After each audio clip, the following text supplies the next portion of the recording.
Let me introduce you to one of the proud supporters of From the Hawkeye of the Storm, Iowa floor covering down in Bondurant. Now, for the last year and a half, you've heard me talk about this great company in the heart of central Iowa. They've got their Tough Core click together, 4.5 millimeter waterproof vinyl flooring, great for you DIYers out there. But even if you're just a contractor or you need a different type of flooring, they've got you covered, whether it be tile showers, carpet.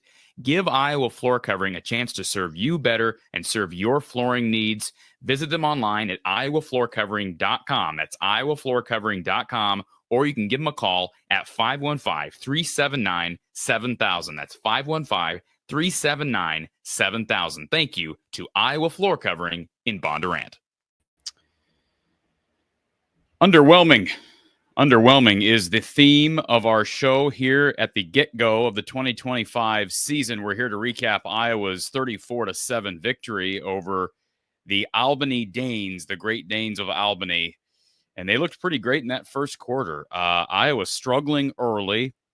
It was, 3-0 at the end of one, to the dismay of 70,000 inside Kinnick Stadium.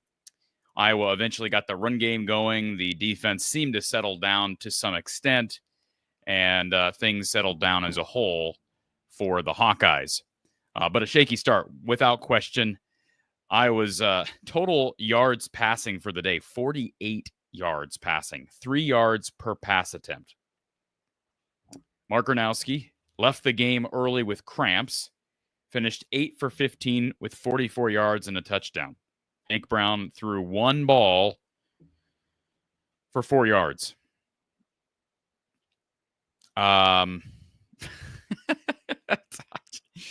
I'll tell you what, this is going to be a fun show. Coach Patterson will be joining us here in a little bit. For folks that are new to the show, we do this every single game. We do this every single year. This is year 5 of our show with Coach Patterson. And Coach is not afraid to be honest. He is going to tell it like he sees it. And I've got a number of questions for him, as I'm sure you do as well. So if you have a question for me in the interim, here's how you can communicate, interact. There's a live chat on YouTube, but you can also call our show by calling 515-635-1601, 515-635-1601, or you can call in via StreamYard. The link to StreamYard is in the description of this video. Again, 515-635-1601, or click the StreamYard link in the description. Before we get to our first call, and we'll start talking about this game and break down what was an odd game to start the 2025 season, do want to thank our official sponsor of Iowa Postgame with Coach Don Patterson, Big Grove Brewery, the official craft brewery of the Hawkeyes, official craft beer of the Hawkeyes. Whether it's their Easy Eddie or their Citrus Surfer, their neighborhood beer, it's all great. Convenient locations across the state, folks. Des Moines, if you're in the metro. Iowa City, no reason to explain that location. Cedar Rapids, great community up there, just up the highway. And, of course, over in Omaha, they're opening a store here in the next month. Be sure you swing over to your local Big Grove Brewery. They also have a location in Solon. And try one of their great beers. Their Hazy IPA is my favorite. I just had an Easy Eddie there in Des Moines just a few weeks ago.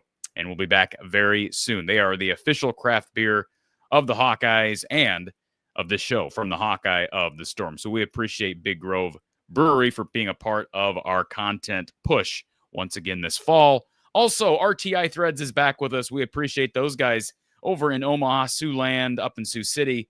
And, of course, they have official gear for Aaron Graves, Zach Lutmer, Jacob Gill, Carson Shire. 4 starters on this team, 3 of which play on defense, 1 on offense. Be sure you support these guys, support the NIL causes, because, of course, as you support NIL, it's only going to strengthen the base and make it easier for positive feedback from those guys. And, of course, you can sport your favorite players' gear, right? Great gift idea as well for your favorite Hawkeye friends and family. You can shop all of the gear, all of their NIL division over at rtithreads.com. Use that /NIL. rtithreads.com. Use the /NIL. Also, we appreciate Brad Van Meter and his team down at State Farm. And boy, Brad's been with us for the long haul. And Brad just let me know that here in the last few days, actually August 1st, he's been able to actually save people more money than ever. Great new auto rates starting August 1st, saving people tons of money.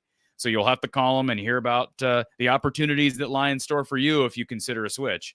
But you can get an absolutely free quote by just calling Brad first thing on Tuesday. Of course, this coming Monday's Labor Day.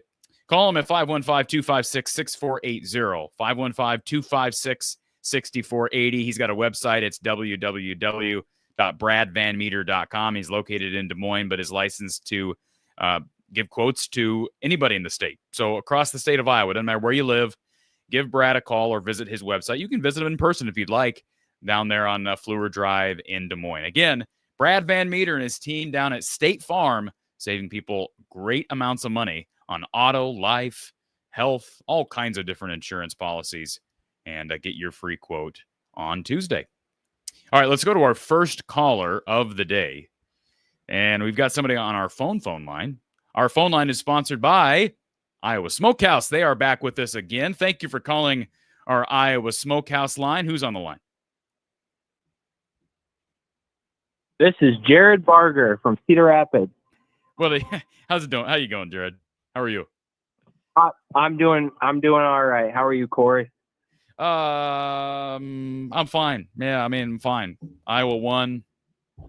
The weird thing is, like, you don't.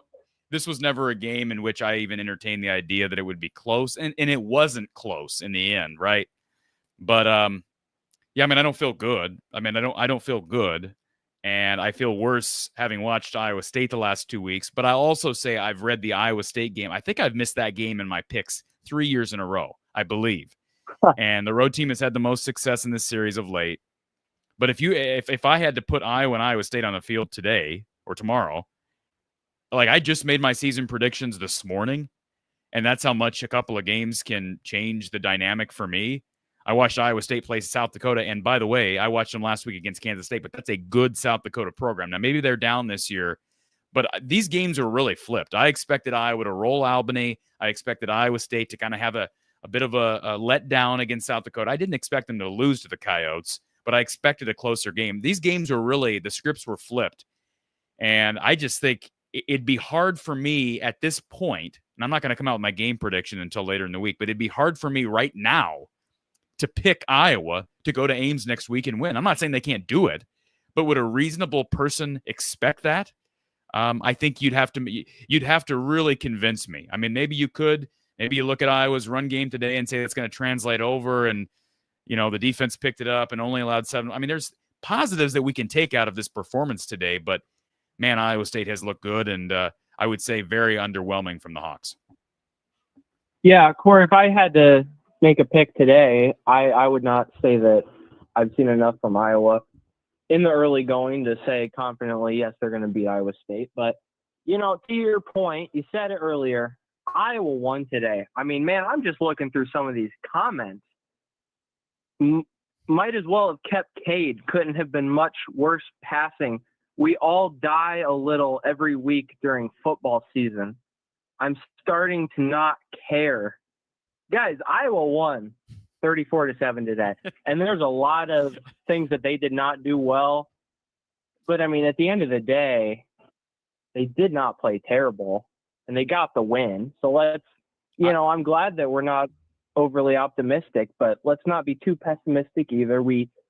Yes, it was an FCS team, but I remember watching Iowa beat a FCS team a couple of years ago, 7-3 with 2 safeties and a field goal. So we put up 34 points. Let's take the positive. Sure.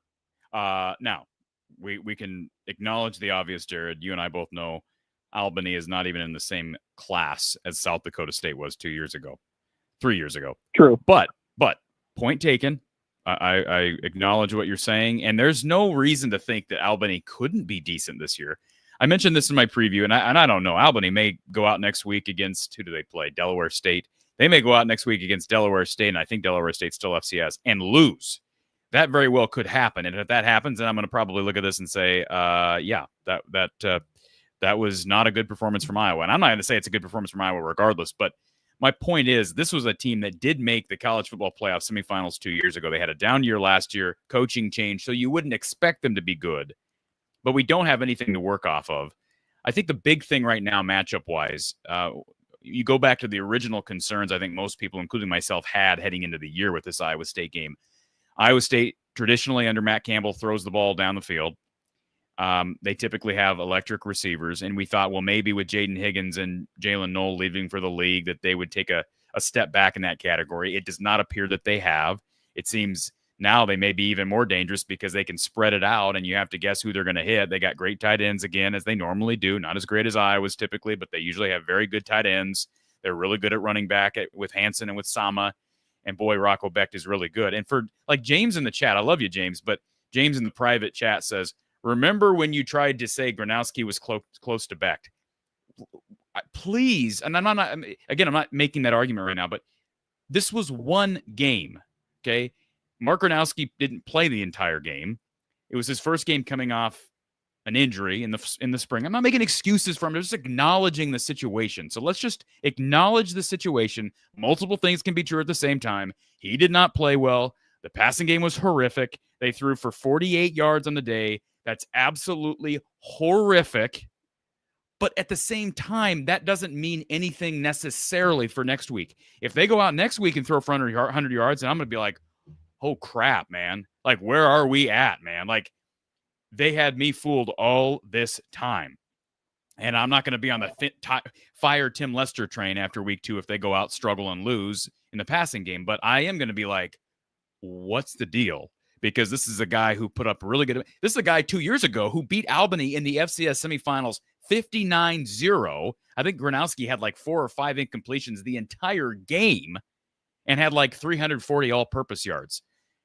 You can't possibly convince me, and maybe Albany's that much better, that you can't possibly convince me this Albany team in 2025 is better than the Albany team that was a 5 seed in the FCS playoffs 2 years ago, and that Gronowski had that much better talent around him at SDSU. You cannot possibly convince me of that.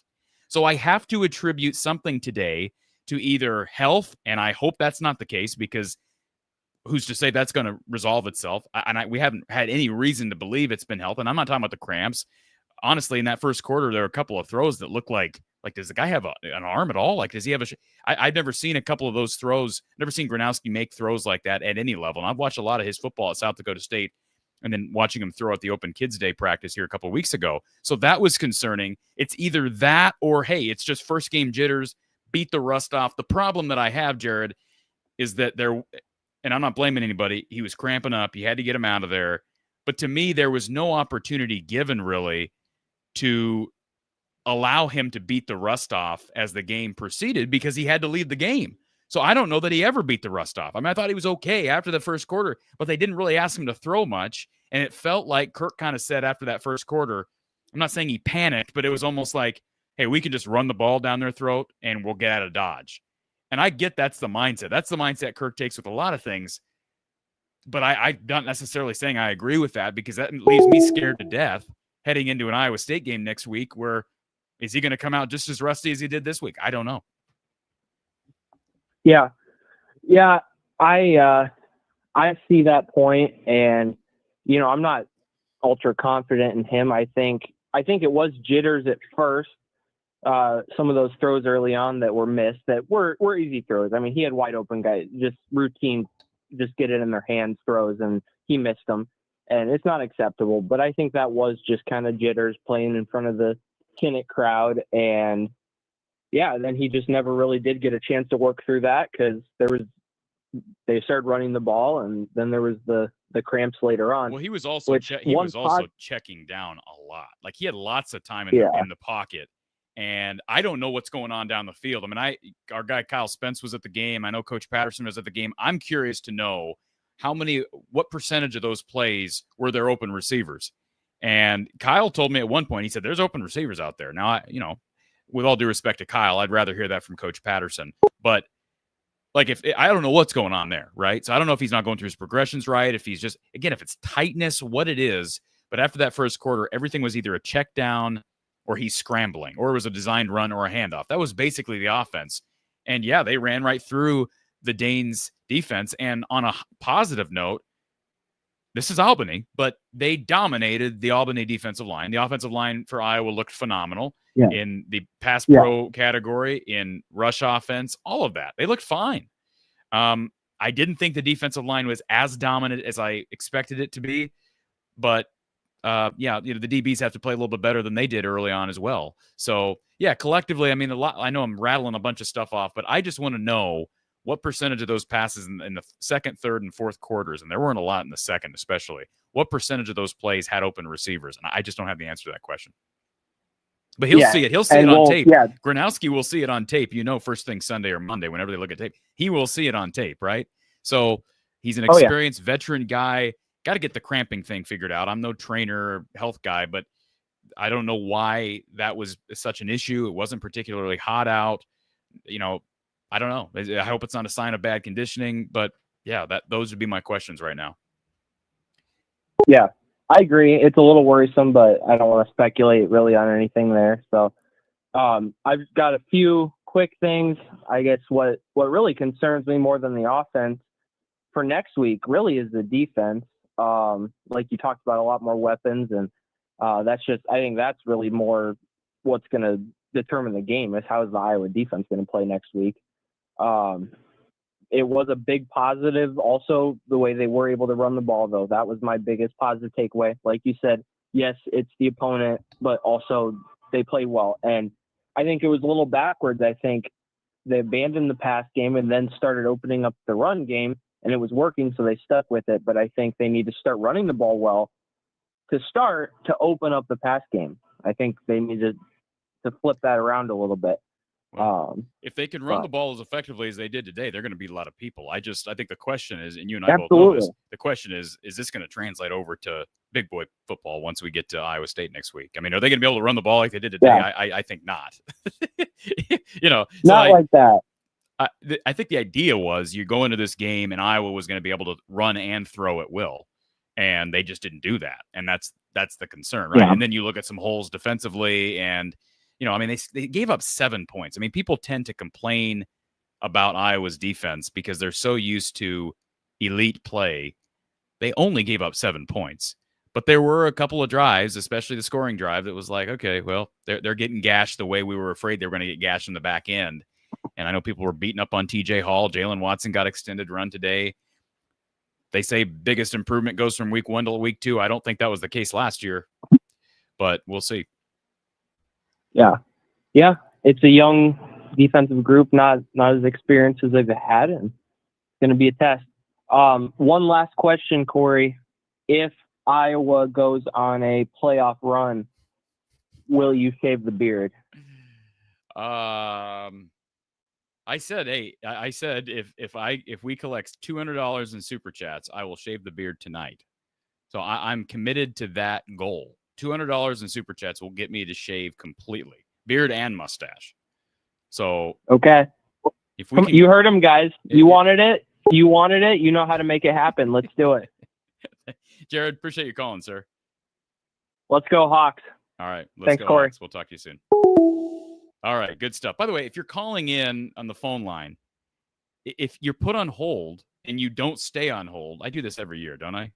If you don't stay on hold, then you're just not going to get in because your number is going to get accepted one time per interval, per call. Okay, does that make sense? So if we're on the line with someone else and you call, and when there's a line open, there's 2 lines open on the phone line, and there's a line open, you're going to get put into a queue and a hold. If you hang up, you're not going to get in the next round. All right. So that's what I'm saying. Don't do that. I know it can be hard because you're trying to get in, and I get that. So that's why I encourage people to call in via StreamYard. All right. Let's go to go back over here first. Before we get to our next caller, let's go to our RTI Threads player of the game. How about this? I was not expecting to name a redshirt freshman running back to that list. He would have probably been like 20th on my list of expected RTI Threads player of the game candidates. So Xavier Williams, 11 carries, $122. And this, of course, capped off by a touchdown there, 43-yard rush, and of course, a touchdown as well. And this part of what set the wheels in motion here was starter Kamari Moulton went down early, left the game. Fox, and I don't know what's going on there, who's reporting for Fox, but Fox at one point acknowledged that he was not returning, but did not do a good job of reporting what the injury was. So I believe it's upper body. I was told by our guy Kyle Spence, who was there, that he was in a sling on the sidelines. Do I look blurry? Why does it look blurry? I don't know why it looks there. I don't know why it looked blurry. It looked blurry on my end. I don't know if that's the same for everybody else. Anyways, so Terrell Washington Jr. was phenomenal. I thought Xavier Williams was great. Made the best of his opportunity. He's got better wheels than I thought. He's always had tree trunks for legs, but I was impressed with his ability to come in and make something happen with the opportunity. So he finishes as our RTI Threads player of the game, 11 carries, 122 yards, and a touchdown. Let's go to our next caller. We got James here on the line. James, welcome. How you doing? Sorry, better than you are, man. You are just giving up on this team, man. Because it's been year after year after year, and Cade looked better against a ranked Illinois State team than Mark Gronowski did against that work out? Maybe that's more of an indication that week 1 doesn't mean as much as you think it does. Yeah, I mean, you're not wrong. You're not wrong, but I'm saying to me, it's scary that Cade looked better against a ranked FCS opponent who you know what they can do compared to what Mark Gronowski looked like against a team who had 4 wins last year. And I know that's not the same team in comparison to, like, they're not the same team that won 4 games last year. They have a lot of new faces, is what I mean by that. But, like, still, one guy had 200-plus passing yards against a ranked team. The other dude had less than 50 passing yards against a team that won 4 games last year. That's the only. Well, What we know about both these guys is we know Mark is not in. We don't believe Mark is injury prone. We have no reason to believe that. He had a serious knee injury early in his career, recovered, played great football after that. He's coming off a shoulder issue. Yeah, he cramped up tonight. There's a big difference between. And we want to run through all the differences between Mark and yeah. No, I'm just saying. Arm. He's more mobile. He's more physical. He's just a better runner as a whole. So, anyways, I mean, I get what you're saying. I understand the frustration, the concern. Believe me, I'm concerned to some extent. I'm just simply saying at some point we have to just wait and see what this team does in week 2. Because, I mean, if he comes out and plays great week 2, we're probably just going to attribute this to rust, and it won't matter. I mean, I bring up 2009. Kirk would probably bring up 2009 if you asked him. Maybe he is right now in the press conference. What they do in 2009, they struggle against UNI, have to block 2 field goals to win that game at home, and then they go 11-2. Now, I get it. Albany's probably not even as good as UNI was that year, but you see my point, right? Like, yeah, pretty bad against UNI in 2009. I remember that game vividly, and they still won 11 games, and maybe that might have been the best team in my lifetime as far as in my Hawkeye watching history. So I'm just saying we got to just there's going to be people on both ends of the spectrum. There's going to be the people like Jared, who just called in and say, hey, celebrate a win. They scored 34. They won 34-7. You're complaining. And then there's going to be the people on your end, James, and I get both sides of it, but there's going to be the people that say, hey, look, this is the same story. It's the same crap. We're in year 2 of a new offensive coordinator, different quarterback, same curse. I get it, but I'm going to hold off my, final word until we actually see football against high-level competition. Yeah, but it's also not just year 2. It's year like 4 or 5. We've seen a bad quarterback play more than what I'm saying. Year 2 of the system, but year 4 or 5. Yeah, year 2 of the system, but year 4 or 5 that we've seen a bad quarterback play. So it's like at some point it gets annoying too. You know what I'm saying? Not just with the Leicester, but just in general. I right? I know about that. So that's more my point. But there was positives, as you said. To every win, there's negatives and positives you take away. As a coach, I understand that too, right? You can win ugly. And there's obviously still positives to take away with it, even when you're doing ugly. Like you said, Xavier Williams looked amazing in comparison to what I thought. And I know it's Albany, but still, like, comparison to what I thought when he had to play, I was like, okay, who knows how he's going to look. And they had 2 big runs, right, to start it off with, right when he got out there. So, that was kind of a positive momentum boost for him, right, to get those 2 looks right out the way. And then, obviously, I think Terrell Washington looked good. And I think even Nate McNeil didn't look that bad. He didn't play a lot, but I don't think he looked that bad either in comparison to being a true freshman, right, and being put out there when he was. I think the best thing on the offense was the offensive line. Like you said earlier, I think they played really well. There wasn't much pressure to Mark at all, right? Which there shouldn't have been, right? With the team you're playing, there shouldn't be much pressure to him, right? I'm just like with our bigger guys compared to them, right? We have Big Ten linemen, they have FCS, defensive linemen, right? There shouldn't be no pressure, but they did what they're supposed to do at that point, and that's a good thing to me. Exactly. That's why I'm like, right. Yeah. I'm probably more concerned with the passing game than I am impressed with the run game, just because the offensive line did what it was supposed to do in pass pro and on the ground. The passing game did not do what it was supposed to do. So they got more to prove, obviously, but the run game does too. I mean, I don't remember what Iowa did 2 years ago you remember the game against Iowa State? That was Cade's second start as a Hawkeye. I think Iowa beat Utah State week 1, and their offense was not great that day either. And then they came back the next week, and it still wasn't very good. They won in Ames because of a big play from Jazz Patterson, some solid, timely defense, but it was a close, low-scoring affair. And if I was going to win this year, I can't imagine they're going to win a track meet. And Iowa State's capable of winning a track meet. So that's the scary thing. Like, Iowa's going to have to impose their will, or that game could get out of hand quickly, because I think the one thing we did find out today is that our suspected weakness on defense, Iowa's suspected weakness on defense, is indeed at corner, I think. Yeah. I mean, I think that was obvious today. Well, that's what I was going to get to. I was going to get to the defensive side of the ball. My bad. I was going my offensive round. I was going to get to my defensive ball. Another thing that kind of scared me, to me, was the D-line wasn't getting any real pressure either. And you're playing offensive linemen who are FCS offensive linemen. You should be able to get pressure against those guys, in my eyes at least. I don't know how you feel, but playing FCS offensive linemen, you should be able to get pressure against those guys. And they weren't really getting pressure. And that kind of scared me a little bit. It's like, against a team like that, if you can't get pressure against a team like that, how you can get pressure against bigger offensive linemen when you have to play Big Ten football? Iowa State, right? Like, that would kind of scare me too, because it's like I didn't see them really getting the backfield that much or making the right read on a RPO, or the quarterback was keeping it and they were attacking the running back when the quarterback's still running. Like a lot of that stuff is like that. They should be more disciplined and get in the backfield more against the FCS team who doesn't have as much size as they do on the defensive line. We do on the defensive line compared to their offensive line. Oh, I get it. And I'm going to go back and watch some of those snaps early because it did feel like there was a lack of pressure up front, and that didn't help the back end of the defense. And I've been saying all offseason, James, you've heard me, the biggest help for that defensive backfield, specifically our perceived weakness at corner, was going to be a solid pair of safeties working alongside of you, and then a really good defensive line. And I don't know that we saw a really good defensive line performance today. I thought they were okay. But against Albany, I think we expected more. It should have been really good against a team like that, in my eyes, right? It should have been really good against a team like that, where you should have been creating a lot of pressure. Yeah. But I agree with you. The corners kind of do scare you, and especially against Iowa State, they like to throw the ball. Their tight ends are really big, right? Obviously, Bramer and Burkle are really big, right? So, like, they already have the size mismatch with most of their tight ends, right? And then you throw certain skill positions guys out there, too. It's like, if you didn't look good against Albany receivers, what makes you think positive that you're going to look good against them? And I know it's week one, and a lot of times Phil does have a tendency to look bad I'm going to give Phil his benefit of that. He does have a tendency, sometimes we do look bad one drive. Usually it's the first drive of the game. If you notice, a lot of times in, like, Phil will look bad in the first drive of the game, and a lot of times he'll lock in, and then we'll play well. He's had that happen before, where we give up a touchdown the first drive, and it's like, what's going on? What's his defense? And then they lock in the rest of the game. That kind of does have a tendency to happen. Sometimes I'm not worried, but this corner room does. I agree with you. They kind of did look what I thought they would. Like, I don't know what to think of them.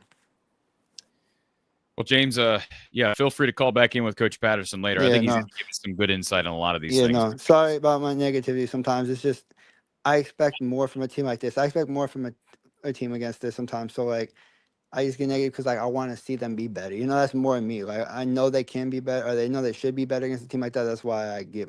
Well, the good news is here's the silver lining, and I'm not saying it's going to work out this way, but if Iowa goes on to win whatever the goal is, 9-10 wins this year, nobody's going to care that it was 34-7 as opposed to 54-7. Nobody's going to care, right? I mean, I'm not saying that's going to happen, but I'm just saying in reality, nobody's going to care. And it's not like they had to block 2 field goals at the end like they did in 2009. They won by 27 points. Now, I thought they're going to win by 40, but they won by 27 points. It didn't look the way we wanted it to look, but there are silver linings here, and Cyhawk is around the corner. Yeah, we'll see how that goes. But I'll be around. I'll watch the rest of the show. Just enjoy your night, and at least it's a win, right? It's better to be 1-0 than it is to be 0-1, obviously. But just wanted to look better. But talk to you later. Thanks, James. So this question from Brock, and I'm going to ask Don Patterson this question later. Why did Iowa not choose to pass the ball more to get reps in, let alone our wide receivers not getting separation against the defense? Did they not get separation against the defense? I don't know that to be the case. Were you there, Brock? Were you studying that? It's very hard to tell on television how many times receivers are getting separation, right? It appears that they weren't, based on how Mark reacted a lot in that second half when he had opportunities, but he didn't have a ton of opportunities. Iowa played very risk-averse football as it relates to the passing game and play calling in that second half. And Tim Lester is the play caller, but you're not going to convince me that Kirk doesn't have a strong word as it relates to, halftime verbiage, halftime instructions from head coach to offensive coordinator, flow of the game, all that stuff. Those guys are communicating. So I felt like as the game went on, it just became apparent that Kirk was just trying to get out of there. And I get that perspective. I get it. And that's how he is, folks. Like, that's how Kirk always has been. He's going to do what he needs to do to win today. Whereas I think a lot of us are watching and we're like, okay, what does Iowa need to do to get ready for next week? Kirk is more so thinking about what can we do in practice this next week to get ready for that week. Hey, we practice this week for this week, right? You get what I'm saying? Like, that's a difference. And I'm not saying all coaches are that way, because they're not. But that's why he doesn't take guys out of games exceptionally early. That's why he doesn't it doesn't appear that he often, everybody likes to say, oh, they ran a vanilla offense today. But then the next week they run the same stuff and you don't notice anything real exotic in the bag that they held back. So the fact that they didn't do much through the air in the second half, that's just how Kirk is. I don't know that that's an indication that Mark is, that he's somehow hurt or that he's compromised, whatever the case may be. And obviously, once you got Hank Brown in there, like, that didn't make sense to me. Okay, that made no sense. and this I'm just talking until I'm blue in the face on this subject. But why on earth you put a backup quarterback in, either because your starter's hurt or not, and not let him throw the ball makes no sense to me. It makes zero sense to me. But hey, I'll probably go to the grave wondering that. So let's go to our next Iowa Smokehouse caller. Thank you for calling Iowa Postgame with Coach Don Patterson. Who's on the line? Hey, Tyler, how are you? I am doing well. Hey, first-time caller, long-time watcher and listener. Appreciate you guys taking the call. Just a couple observations. I'm hopping on a little late here, so I apologize if you guys have brought it up already. But down here in Florida, so watching Hawks from a distance. But wide receiver play, quite honestly, the first time I know a lot of people have been talking about that as being a huge negative. Couple notes, though. The first 3 passes Gronowski missed, the receiver was open. They had created, I know the one that in the end zone, wide open, just absolutely terrible throw. You got to make that throw. Should have been a touchdown on that opening drive. Sam Phillips. And then also when he rolled out to the right and the receiver, I think it was the running back maybe it was Gill, I can't remember, actually broke off the route and started running down the sideline. Gill. It was Gill, yeah. He had plenty of space. Once again, got to be another throw that you have to hit those. So they did the things that they needed to do, especially early. And then once they got close, Iowa just started running the ball. And like you said earlier in the show, once Kirk finds something that works, they're going to keep doing it because they play to win today. They're not trying to do a lot of this high-dar stuff till next week. That's not been Kirk in the 27 years that he's been a head coach. So anyway, I think it's a little bit of overreaction on that side with the wide receiver part. I saw more open. It did look like nerves to me with Gronowski, but hopefully the cramps are not too much of an issue. But yeah, just too much. Well, I appreciate your perspective, and I'm not going to disagree with anything you just said. Like I said, I agree early that it was clear that there were open receivers, especially the first couple of drives when he struggled. And I don't know what, like the first throw was like, okay, the ball slipped out of his hand. Then the second one, it's like, is his shoulder like that? That was my thought because I was never a quarterback, but like I know what it's like to have shoulder surgery and not be able to throw the football. But we know we know that's not what it is because he's been back. It's not like he just today decided to pick up a football for the first time since surgery and start throwing. So I tend to think that that was just early jitters. And you're right about Gill breaking down the field. You had the Sam Phillips was wide open for a touchdown. That was an easy touchdown throw that Mark will want back, and he'll watch that on tape. And I'm sure he doesn't even need to look back at it on tape. He knows he missed the guy. And then the screen pass to, I believe it was Terrell Washington, was abysmal.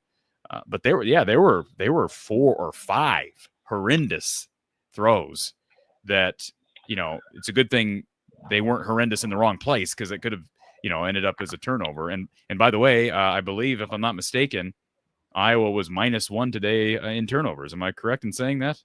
-1? Yes. Yeah, -1. Correct. When's the last time Iowa's played a team, an FCS opponent, and not turned them over? Now, maybe people will bring up, I don't know, maybe they'll say last year. I doubt that. I cannot recall a time when usually Iowa turns everybody over, right? But you talk about an Albany team, brand new head coach, bunch of new offensive players, and they didn't turn them over one time. So there's some concern there. Takeaways? There's a little bit. Yeah. There are a couple things that I look at. I look at one of the biggest things later in, I think it was early third quarter before the cramp. Oh yeah, right before the touchdown. About the 15-yard, it was the out route that he threw across the field. I saw that throw hit the receiver in the chest. I think it was to Anderson. Caught the game. And I don't know if I could name a throw that was made in the last 3 years by an Iowa QB like that. In rhythm, in step. Toward the right boundary. 15-yard out. From the TV side, it was to the left. If you were watching the TV, it was third. It was third down inside the 20, right before Gronowski ran it in and cramped. It was third. It was I think it might have been 12, third and 8 or something like that. Through a 12 or 15-yard out, and I'm like, okay, those are the kind of throws that I don't think we've seen at all. And so you can clearly see it's there. I'm gonna throw it up to rust a little bit, some nerves, and then hopefully he can get the cramps figured out because that was a little odd. It's not that hot back in Iowa, and Yeah, this is not Hopefully like that's not watching. too much there, This but is not like watching Spencer Petras 2020 or 2021 when you're like, what on earth is he doing? Like, is this guy a Big Ten quarterback? I mean, I guess we don't know okay. from the last. Petras, Deacon Hill, we can go through. Yeah, but I mean, even McNamara. Yeah, I know. But my point in bringing that McNamara at least had played Big Ten football and was okay at Michigan. My point in bringing up Petras is like, he came in here and was just a new college quarterback. Gronowski's played, 4 years at South Dakota State? I mean, we know he's more than capable. We know that those throws in the dirt are not reflective of who he's been as a passer throughout his career, regardless of level of play. So that's why I'm like, Correct. I need another explanation, and it can't just be that, oh, now he sucks. Like, now he had shoulder surgery, and now he sucks. I refuse to accept that. So, no, and then I'll make one note on the defense real quick and let someone else hop on. But defensively, Iowa blitzed more early than I think I've seen Phil Parker blitz. He sent safety. He sent the all-out blitz once. He also blitzed linebackers multiple times early on. Hence the reason we actually were getting beat in that middle of the field and that drive they scored the touchdown on. That's where they came in and scored that. Later on, when we sat back and basically just played straight up 4-down linemen and then just watched for him to run, because the QB basically pulled it every single time, bounced it to the outside. You're not going to get sacks with an offense like that. So sacks are not an indication of success on the D-line. Based on the game, I'm going to go back and watch it, obviously, and note some of that. But based on that, the D-line handled the offensive front pretty well. They did not get pushed around. They had basically no run game whatsoever. And so I wasn't concerned with D-line at all. I thought it was very strong. I did see some overcommitting by a couple of the D-backs, and I know even Entringer once collapsed right down the line when his man definitely was the QB, and the QB simply pulled it, had a nice gain early on. But those are the types of things that live games cannot simulate in practice. So week 1 to week 2, hopefully you get those things cleared up. But I'm not as concerned as a lot of the people simply from those things. And yet we could play well next week and I think still lose to a very good Iowa State team. Yeah, that's the hard part, is this is an Iowa State team. It's not like this is an Iowa team that hasn't proven themselves on an Iowa State team that you're playing on the road and hasn't proven themselves. This is an Iowa State team you're playing on the road, and they have went and they have gone. Let me use correct grammar. I'll get ripped. They have gone and just absolutely thrashed a South Dakota team at home, where, South Dakota is one of the better programs in the Missouri Valley. And they were really good. I think they won 11 games last year, and then a great win out in Ireland against Kansas State. So they've been tested, and they've played double the amount of football against two teams that are substantially better programs than the Albany team Iowa played today. That was a concern I had heading into the season. So, yeah, I mean, like I said earlier, would you predict that Iowa goes there to win next week? No, I would put money on Iowa State. 100%. Yeah, I mean, I think you have to. As far as point spread, I'm probably around the 6.5 line. I'm probably around 6.5 on the point spread, in all honesty. And that's got to be. I don't know what it is right now. But when's the last time Iowa State's been favored by 6.5 against Iowa? What year would that be? I don't know that that's happened in my life. In my life, I don't think that's happened. I couldn't have. I cannot think of a year in which Iowa State would have been favored by a touchdown. And I'm not saying it's going to happen, but I wouldn't be shocked by what you just said if that transpires. So right. No, when you look at how it's played out, and I mean, Iowa has played really well in Iowa State in Jack Trice, but you just can never, ever assume. And based on how watch, this is going to happen. Here's the year that Iowa looks terrible and walk in there and we're going to control the line of scrimmage or something crazy like that. But yeah, but no, I can't remember a time. Maybe late 90s, maybe right before end of right before Ferentz. I can't remember. I don't know exactly at that time, but I would have been very little still. So yeah, I can't remember it, but nope, I don't have a whole lot of confidence next week, but we'll see what comes up. Appreciate the call, sir. Don't be a stranger to the show. Enjoyed it. Yep. Thank you. Have a good day, Corey. You too. Good enough. All right. We're going to go to our next caller in just a second. We're going to put you on a brief hold, caller. And yeah, good call so far. Keep them coming. Great stuff in that last call. And I totally agree with the point spread on next week. I'm not some Vegas sharp, but I would be very surprised if Iowa is even a 4 or 5 point underdog at Iowa State. I think it's closer to a touchdown, just given. And I know Vegas is not one to overreact, but I mean, that's a pretty good sample size now from Iowa State. That's as great of a sample size as anybody in the country. Iowa State has as good of a resume as almost anybody in the country, right? I mean, I know like UCF beat Boise. That was a good win. And Florida State went and beat Alabama today. I get there are other good wins, but they have a good win on a neutral field overseas against a top 25 Kansas State team, and a win, an FCS win against a very solid FCS program where they absolutely thrashed them, right? So that means something in my book. They did not, at no point today, did Iowa State give any indication of having a down game or have this being a trap game. And so that should worry Iowa fans to some extent. I have no question, I have no doubt about it that Kirk and the staff will get these guys ready, but I absolutely understand reason for concern there. All right. Before we go to our next caller, we mentioned earlier that Iowa Smokehouse is back with us. They're sponsoring our call line. And folks, if you have not tried Iowa Smokehouse yet, be sure you do that. I'll throw up the banner here so you can check out everything they have to offer. And yes, our RTI Threads player of the game, we're going to get back to that later once Coach Patterson gets here. But check it out, folks. Use the code Hawkeyes for 15% off your entire order, and you'll get free shipping on any order over $50. You don't even have to leave the comfort of your home. iowasmokehouse.com. Use the code Hawkeyes for 15% off your order. Maybe pair it with an Easy Eddie or your beer of choice. And as you see pictured here, their country-style bacon meat sticks. They also have great salsas, barbecue sauces, ketchups. Everything is phenomenal. You can also follow them on social media. Their website is iowasmokehouse.com. Use that code Hawkeyes for 15% off your order. And we bring on now a guy who I know is a big fan of Iowa Smokehouse. Ryan is with us. Ryan, welcome back to the show. Fall of 2025. How you doing, sir?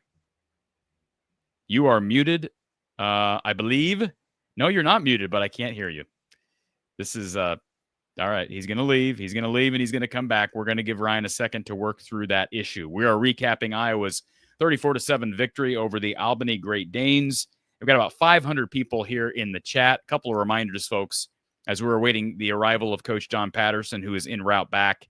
Actually, I believe he's back home now at his home base and is just about set to jump on here. A reminder to everybody, please hit the like button. It does help. Very simple thing to do on all YouTube videos here from the Hawkeye of the Storm. Hit that like button. If everybody did it, it would make a world of difference. Another thing you can do, donate to the show, support our sponsors, share the show out on social media. Word of mouth is very, very powerful. Okay. So even if it's not social media, just tell your friends about the Postgame show. We've been here for 5 years. We've been here for 5 years. And as I mentioned, be sure you support all of our great sponsors throughout the season ahead. All right, let's see. Do we have Ryan back? All right, we'll try to get Ryan back. We have got OS for Hawks, who's been waiting on hold. Welcome to the show, sir. Good evening. Hearing me just okay? Hearing me right? I got you, sir. Just one thing. First of all, I think the population has doubled at Overreaction University this evening. The second thing is I want to throw a monkey wrench on how tough you think Iowa State is. Kansas State is currently behind 35-31 with 1:30 left in the fourth quarter to North Dakota. Okay. So wait, real quick. I don't, let me just say this. You know what I'm going to say? That's a good North Dakota program too. All right. That's a good North Dakota program. Now, that maybe is an indication that Kansas State's not as good as we thought, but that doesn't make me feel all that much better. Because Kansas State had the same risk of having a trap game this week as Iowa State did, right? Like they had. All right. What? Yeah. And they both came back and played really good Missouri Valley Conference teams. The fact that the schedules were set up that way to me is just absurd. Why you would play a solid Missouri Valley Conference team the week after going to Ireland and playing a Big 12 game is just ludicrous to me. But to point taken, we'll follow that game. How far along are they in that game? It was like 1:30 left in the fourth quarter. Okay. All right. So we'll keep an eye on that. it's late in the game. Just one other quick question. Okay. How do you actually pronounce? Is it Albany? Is that the correct pronunciation? Correct is you at Albany, but I think that's what I thought. I think they say you Albany. Yeah. Yeah, the announcers were, and I was like, what? Anyway, Yeah. I did want to bring up. There's been a lot of negativity in chat, so I'd rather stay on the positive side. Okay. What about Steven's kick? That kick would have been good from 65, I maybe love the fact farther. that, and by ironically enough, you saw Conrarty, the Iowa State kicker, break the Yeah, Jack Price record today. So there's yeah. big Was it things going on in 62 this or game. 63? I believe it was 63. Yeah, it was That it one was was long. 63. And a new feature of our show this year, I'm glad you brought this up. Our Big Grove's big play of the day was that 55-yard field goal with 14:18 left in the fourth quarter. And I had no doubt in my mind that was going in. And I think you're going to see, I think you'll see kicks of 55 plus throughout the rest of the year. Now, I don't know, maybe you count them on one hand how many. I would not be surprised to see him kick from 60. I was shocked that Iowa State gave Conrarty a kick from 63. I mean, they got tremendous faith in that young man. And the fact that he made it, because he had his ups and downs last year. He beat Iowa with his final kick against the Hawks, but he had his ups and downs last year. So got a couple of good kickers in the state kicking. Yeah. I did want to say one thing. I think that I really do believe that everybody's reaction with Gronowski in this game is completely off base. That guy has proved in the past that he is a winner, that he can play the position. He's coming off an injury. He hasn't played in a live game. When was South Dakota's last game? Last December? So he hasn't been in any live action for how long? Didn't play at all in the spring. I'm sorry. There is not any pressure in practice. I used to play football. I mean, practice is not the same thing as game day. I don't care how you say it. I don't care what you do. It just is not the same. So I think Gronowski will be fine moving forward. The one thing I did want to bring up about his cramping is when he went onto the sidelines after the first cramping, I noticed when he was sitting on the ground and they showed him on the sidelines, they were working on his legs. He wasn't drinking. He had the headset on and he was looking at one of the pads. Oh, he was eating. No, he was eating. Oh, he was eating. Yeah, but he still wasn't drinking anything. Well, but if he was eating a banana or eating pickles, I don't know what they give him. I'm sure they probably give him bananas, but I'm sure they were hydrating him. I mean, they're not idiots. Well, yeah, I don't know. I'm sure he was drinking. Well, and the other thing I wanted to bring up was the Sam Phillips missed throw. That ball, from the time it left his hand, looked wrong. Like either he lost the grip or something. But I think overreaction. Obviously the offensive line was good today. Even if it is an FCS team, they literally were opening holes that, well, you saw it. All the running backs were running. I mean, they aren't all that great. So obviously that has to point to the play of the offensive line. No, the running room is I think the running back room is solid, but to your point, you got to open up holes, and there was parting of the Red Sea most of the day. Yeah. So now I will agree 100%. The passing attack was non-existent.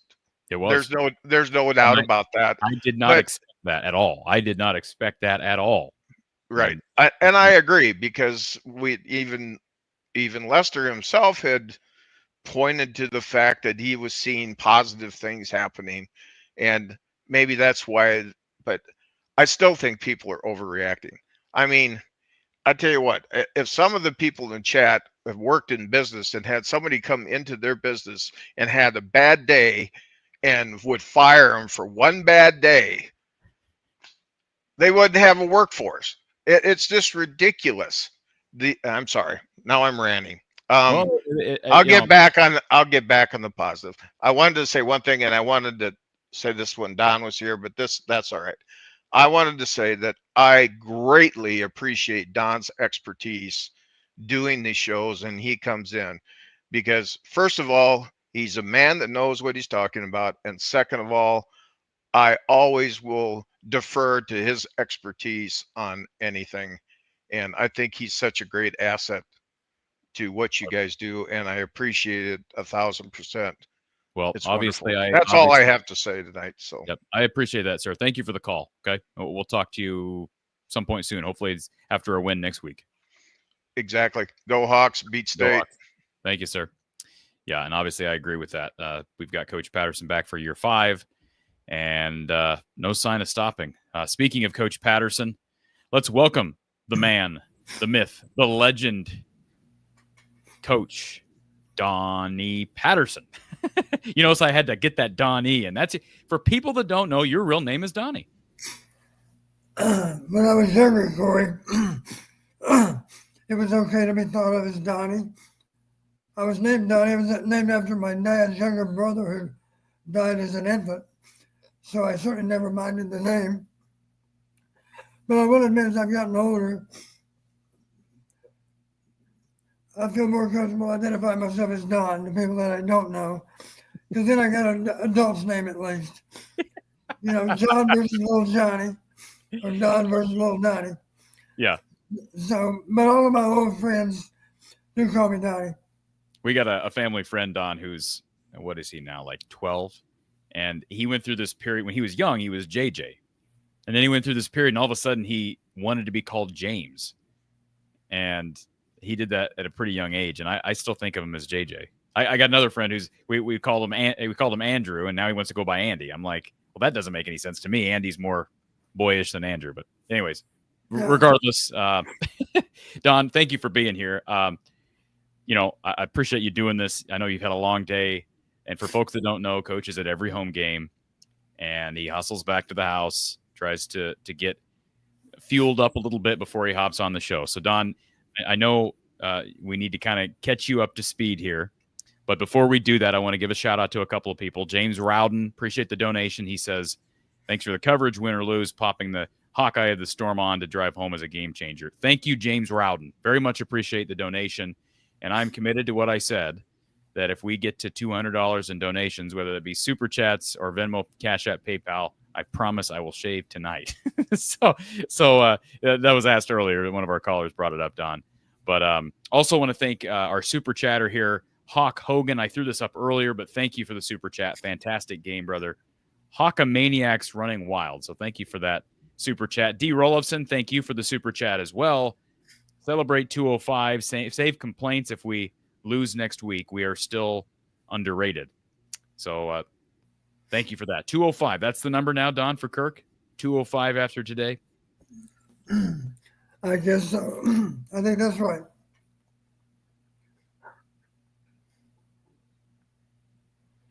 You guess what? Say it again. Yeah, I believe that's correct. 205. I didn't know you were at the end of that sentence. Also, Tragus44, thank you for the Super Chat. Iowa executed pretty good for a first game. You guys are overcritical. Look like a well-coached team ahead of schedule for quarterback first game. Wow.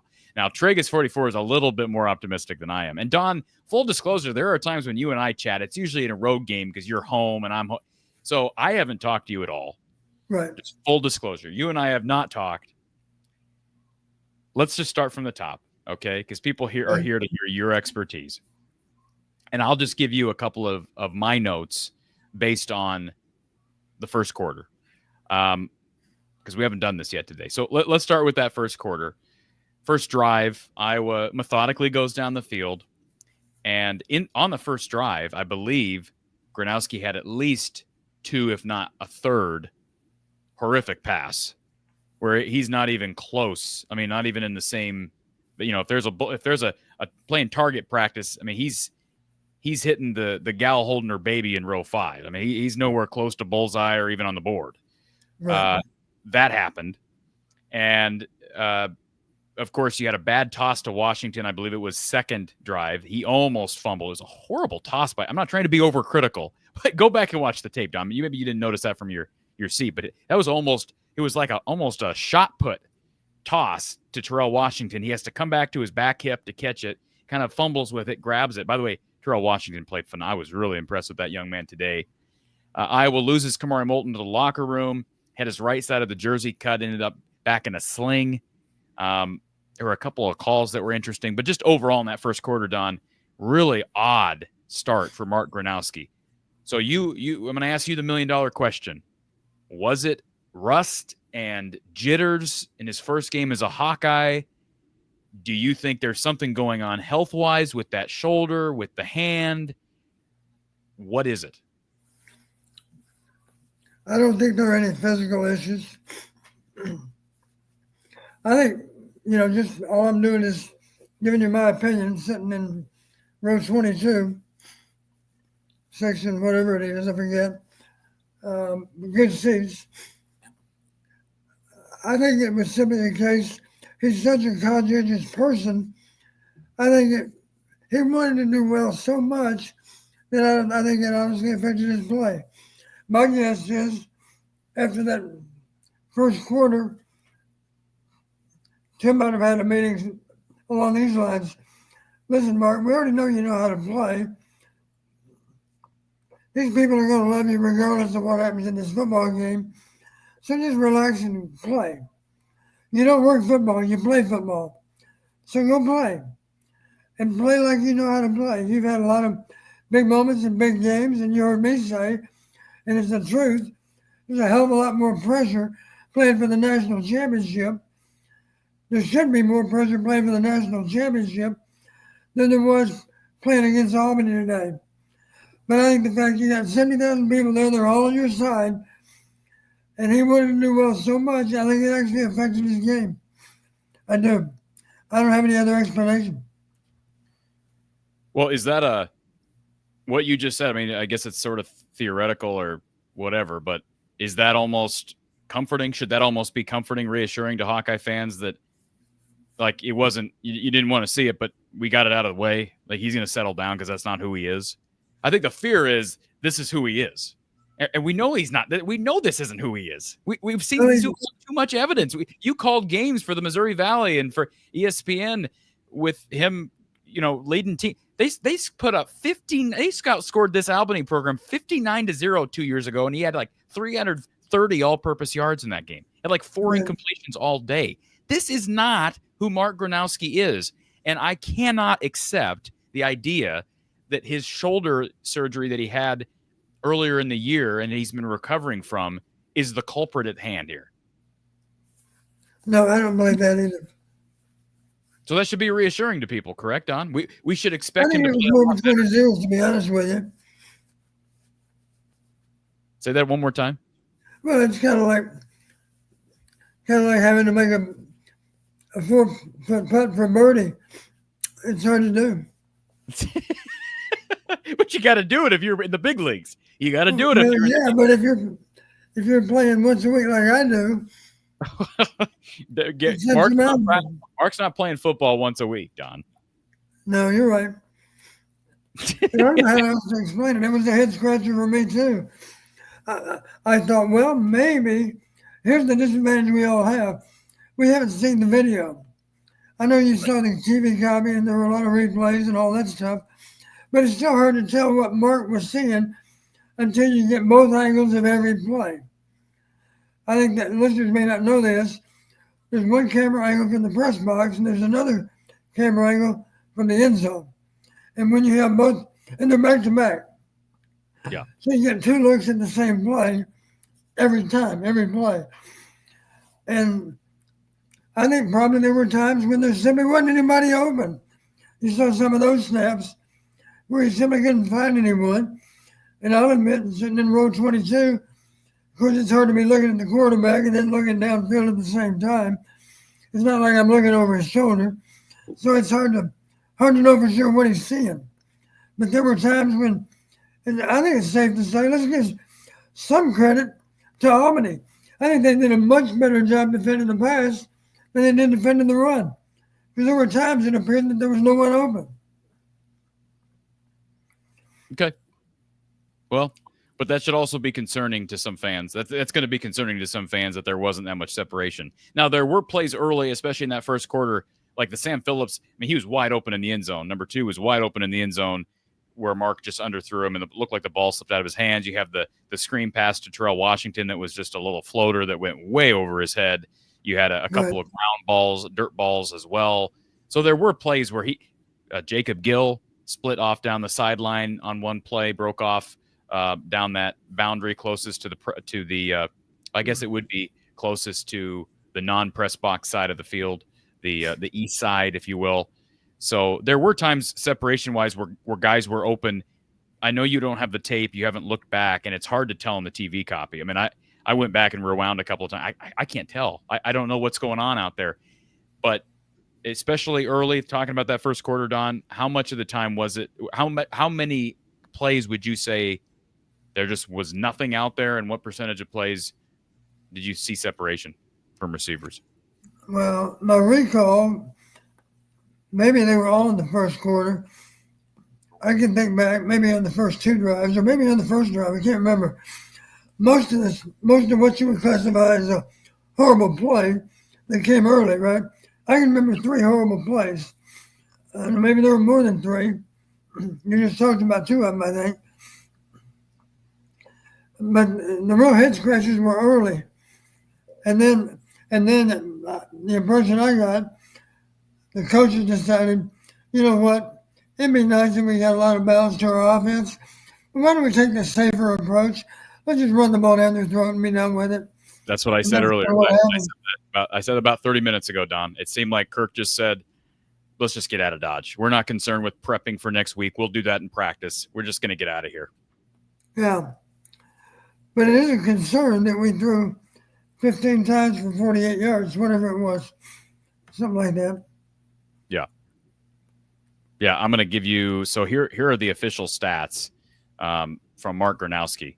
So Hank Brown, by the way, threw 1 pass. We'll get to that. Mark Gronowski, 8 of 15 through the air, 44 yards, 1 touchdown, had 11 carries for 39 yards and a rushing touchdown. And, boy, they worked him on the ground, Don. I mean, they weren't afraid to that was another head scratcher for me. The guy I was sitting next to him, he said, do you think they have a lot of confidence in Brown?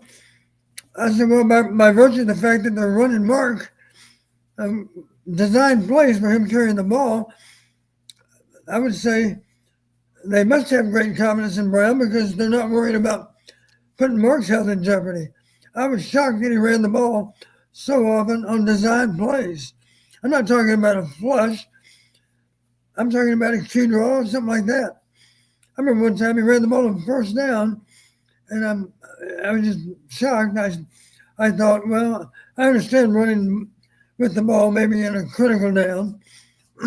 They did it to us, matter of fact. Their quarterback kept the call on 3rd and short, kept the ball, simply because it'd be logical to think that the ball's going to the running back. And, of course, that makes it more deceptive when the quarterback ends up with the ball. Typically, you run the quarterback. You don't really want to jeopardize his health that much. So if you're going to run him, you don't run him on first down. You run him on a critical down. 3rd and short, 3rd and medium, 3rd and long, whatever. But a critical down. And we didn't do that. Or maybe it's in the red zone that you're running, to pick up an extra blocker. Let the quarterback carry the ball. And they'll think that they're sound in defending the box. And yet, when you declare the quarterback as a runner, that gives you, of course, one more blocker. And just to clarify what you're talking about for people, because I could see some of the minds churning when you say that. On 3rd down, you are putting your quarterback, quote unquote, at risk because he becomes a running back. He's got to get yardage. So, we saw, I think it was in the Iowa State game. Was it Iowa State or was it a different game I was watching? A quarterback. No, it was Albany today. The quarterback sliding too soon. And when you give yourself up, it's not where you end up on your butt. It's when you begin the process of sliding. So on 3rd down, yeah, you're not going to be sliding because you're trying to get that extra yardage. But what you're saying, Don, is they were running him up the middle on early downs, and right. he's not in a position to slide and give himself up. Right. All right, folks. We had Ryan on the line earlier, and he got booted off. So let's get Ryan back in here. Ryan, thank you for getting back on the Iowa Smokehouse line. Do we got your audio this time? I hope so. Yep, we got you. We got you loud and clear, sir. Hi. Good evening, gentlemen. Coach Patterson. Good to see you. How are you? I'm good, thanks. Also, just wanted to say, Corey, that bacon Iowa Smokehouse, those bacon sticks, absolutely. You messed up my promo. You messed up my promo because I was leading straight from Iowa Smokehouse into Ryan because I know you're a big Iowa Smokehouse guy, and so You feel That's free to. why I had to plug them now because I knew I kind of screwed you up right there. No, I know you are a regular customer of Iowa Smokehouse, and I know they It's good appreciate it. We stuff. appreciate it. Yeah. Couple thoughts. I'm certainly not one who's going to complain about running the ball, especially when you're at just under a 6-yard clip. The running back room looks absolutely outstanding. A little surprised Jazz didn't get in there until the very end, but I thought literally every one of them looked outstanding. Moulton looked good in the 3 carries he did have. I hope he's going to be okay. My concern, if you go back to, I don't know, maybe up through the Nate Stanley era, we were much closer to a 50-50 split pass to run. And lately, it's dramatically skewed towards run. Today it was 77%. I believe it was 53 out of 69 plays were run plays. Well, part of that's because they're running the ball well. Right. They didn't run the ball well under Brian, so they had to pass. I mean, you know what I'm saying? I do, but I also know a lot of those teams that were so dramatically skewed to run, average to good teams would just stack the box, force us to throw, and we frankly weren't very good at it.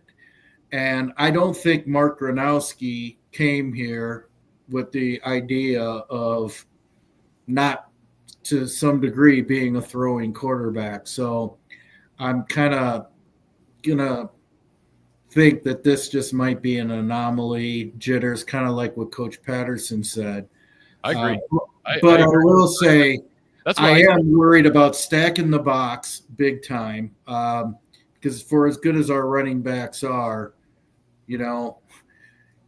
we've seen plenty of games against better competition where we struggle to get 100, 150 yards of offense when we're, running the ball at two yards a clip and not throwing the ball well. And I'm hoping that those days are behind us. What are your thoughts? Don, you want to address that? It's too early to know. Certainly we couldn't judge about it today. I will say this. Albany, I thought represented themselves very well.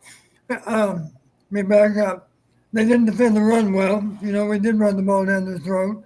If you run for 300 yards, you're going to be hard-pressed to ever win a game if you give up 300 on the ground.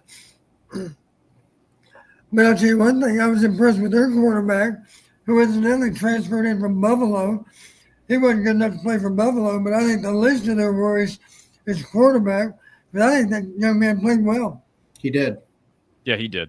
He had some nice balls, and I thought he represented himself well for a game in which he hadn't played in quite some time. So, and let me just address too, Ryan, you're talking about just the way this game transpired, and Don's absolutely right. I mean, we all noticed it, right? There was a point after those first couple of drives with Mark, and especially after Albany went up 7-3, it was that next drive. I was just like, to heck with it. Like, we're just going to run the ball down their throat. Forget it. Now, I will say this. I get it, and I think to some extent it's the right call. And I'm not one to question Kirk, right? I mean, who am I, right? But I'll do it anyways because this is what I do. I do think it's odd, Don, that you put Hank Brown in for basically the entire fourth quarter and you give him one pass. I don't understand that. I don't understand that. When you're up 27-7, why? We have this conversation every year. So it can't be Tim Lester. That can't be Tim Lester because Brian did the same thing. If it's the coordinator, then they're both doing the same thing and we're insane. Why, if you're going to put in Hank Brown, would you not give him the opportunity to throw the ball around the yard? Can you answer that question? Well, I know what some of our fans would say. They would say, well, Iowa doesn't want a quarterback controversy, so we're not going to give him a chance to outshine Mark. That's probably over here in some of these texts right now, I guess. Is that, you honestly believe that there could be legs to that theory, that the coaching staff? No. Okay. No, I don't think so. We were just reason. End of the game, we were almost always ahead of the chains, so there wasn't much need to throw. Yeah, and by the way, I'm trying to figure out Jack Veers in the chat. I appreciate you being a member, but I'm trying to figure out where this is coming from. Have I said it all during this show, Ryan? You've been watching since the beginning. Did I say at any point in this show that the O-line was not good? No, not at all. Yeah, he said this several times, that I said the O-line was underwhelming. I did not say that, and if I said that, I misspoke. You didn't even mention the O-line. Yeah, the O-line was really good. Make that very clear. The O-line was excellent. How could you complain about the O-line? I think pass pro and rush offense, Don. We clearly owned the line of scrimmage with our offense. Yeah. Last thing is, I wouldn't get too concerned with Iowa State putting 55 up. Campbell definitely coaches differently than Kirk. He's going to throw and continue to throw, where Kirk, I agree with everything you say. He more or less will become risk adverse. He knows he can win the game by running the ball. But most importantly, our defense was, after that first quarter, was very much so spot on. I think they barely had any yardage in the second half at all. I am a little concerned, though. Corey kind of touched upon it earlier with our cornerback play. Overall, I was very pleased with the defense. Much better than I thought it would be, especially at this point. I thought the defense was much better than I thought it would be. But corner is still something where, against a more experienced, better quarterback, I'm still a little nervous there. I'm curious to see if that Barrios guy will get a look sooner than later. But other than that, you said that about the defense, Ryan. Real quick, Don, how do you respond to that? Because I actually thought the defense was not quite as good as I expected. Like, I thought Albany moved the ball better in that first half, especially, than I expected. I'm not saying you're wrong, Ryan. It's refreshing to hear that perspective. But I know there were a lot of people on Twitter during this game, as there always are, Twitter. There were a lot of people on social media complaining about the defense. And I said after the first quarter, though. Okay. That first quarter was a different story, but they really tightened it up. And they did. It was brought up earlier by a caller, Don. Phil brought more pressure in this game than he typically does. True. So, Ryan, thank you, Corey. If we win against Iowa State, while you're shaving your beard, why don't you shave your head while you're at it? Well, I'll tell you what. James Rowden just threw in a $50 donation on Venmo. So, James, he's donated twice tonight. He's trying to get this to happen. And now I'm thinking I didn't set the mark high enough, because we're over halfway there. I think we need like $88 or something close to that. Wow. I might come back a smooth man next week, Don. I'll just leave you guys with this. While I think there's a lot of valid concerns, regarding the passing and how we started and what have you, quarterback play, I will say I think the Iowa State game, we're going to surprise a little bit. We're going to be a lot better than people think. Iowa State doesn't usually play us like world beaters either. The game is usually a one-score game. Right. Probably will be this time. It would not shock me at all if we win 23-20. It wouldn't. Well, but they did beat Iowa 2 of the last 3 years. I mean, this is reality. They have beaten Iowa 2 of the last 3 years, and this looks like a better team than either of those teams were, and maybe a worse Iowa team than those Iowa teams were. I'm not saying it is. I still think this Iowa team is better, but I'm just saying based on what we saw this week. I believe Iowa had a streak going up to last year. Well, but I'm just saying they've lost 2 of the last 3. Now, they have won in Jack Trice every every chance they've had since 2000. Like, was it 2011 or something like that? Something like that, somewhere in there. Anyways, we'll get to it later. But Okay. yeah, good stuff, Ryan. No, I appreciate you calling in, sir. Thank you for battling the audio for us. And 23-20, Drew Stevens is the difference. okay, I'll take Thanks. it. Thanks, Ryan. Go Hawks. All right. Danielle says, please bring back Sully. Sully's battling injury. He didn't even play today for Tulane. And by the way, Don, man, I'll tell you what, this Big Ten Conference has not looked good week one. I mean, they're all over the place. You got Wisconsin, like with a pathetic crowd, worst crowd since 92. You have Minnesota struggling against your old Bulls. No offense to the Blue Bulls up in Buffalo. You have Northwestern getting absolutely thrashed against Tulane. All right. Nebraska squeaked by Cincinnati. Solid win, but not a great one. That was a home game.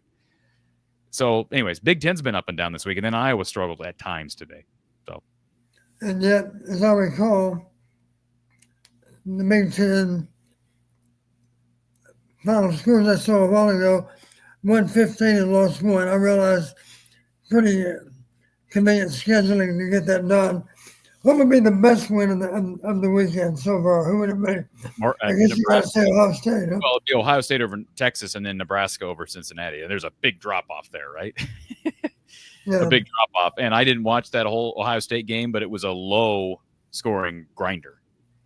Well, honestly, the way I felt, I did watch that game closely, seemed to me that Texas, I guarantee you the Texas fans feel this way. Why in God's name did we not turn Arch loose earlier in the game? They were ultra-conservative for 3 quarters, found they're down 14, and all of a sudden they're throwing the ball all over the lot, and most of them are working. Yeah. So the obvious question is, why didn't you open things up sooner? It seemed as if Texas was playing not to lose. Right. For the longest time. All right. We're going to take a call, and then we're going to hit a quick ad break. All right. Because we've been on here for an hour and a half. So let's get to our next caller, our Iowa Smokehouse call line. Thank you for calling Iowa Postgame with Coach Don Patterson. Who's on the line? Hello, you're on the air. Been waiting on hold for I don't want to hang up on the guy because and on hold for 45 minutes. Welcome to Iowa Postgame with Coach Don Patterson. You are on the air. Oh, you know what, Don? You know what I've done before that's worked? Wait. Beep. You're on the air with Coach Patterson. Didn't work.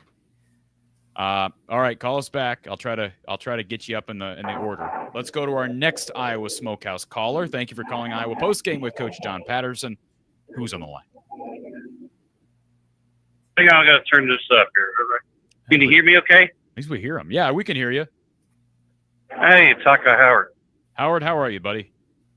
Oh, I'm all right. Just been fishing and camping this weekend, Okay. But okay. The game was okay, I figure. Yes, and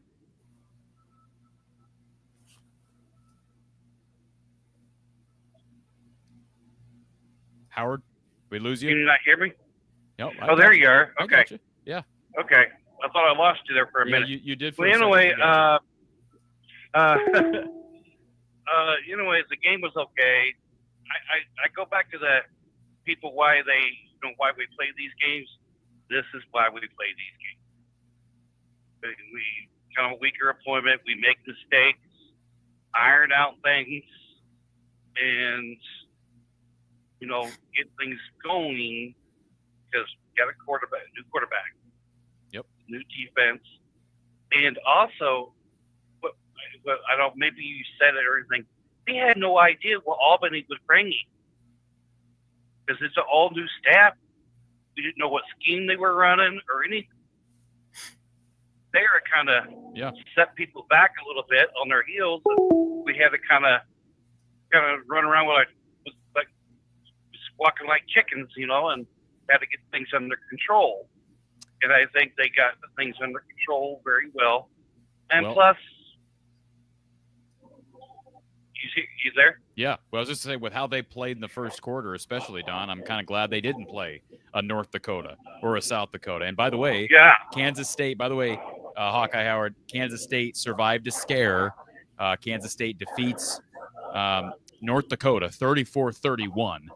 So it took everything the Wildcats had to come back from Ireland and squeak by a solid program in that division. And that's why I'm impressed with what Iowa State did. I understand North Dakota and South Dakota are different programs, Don. But to go from that Ireland game, hard-fought competition, all that jet lag, you come back here, and then you just thrash a solid Missouri Valley Conference team. I'm impressed by that. I don't care if it's 50-some points. Yeah. I don't care what the score is. The way they won, it was convincing. So, but anyways, go ahead, Howard. Well, here's what also I'm thinking. We're not showing our hands. Okay? Okay. Okay, they know we're going to run. Load the box.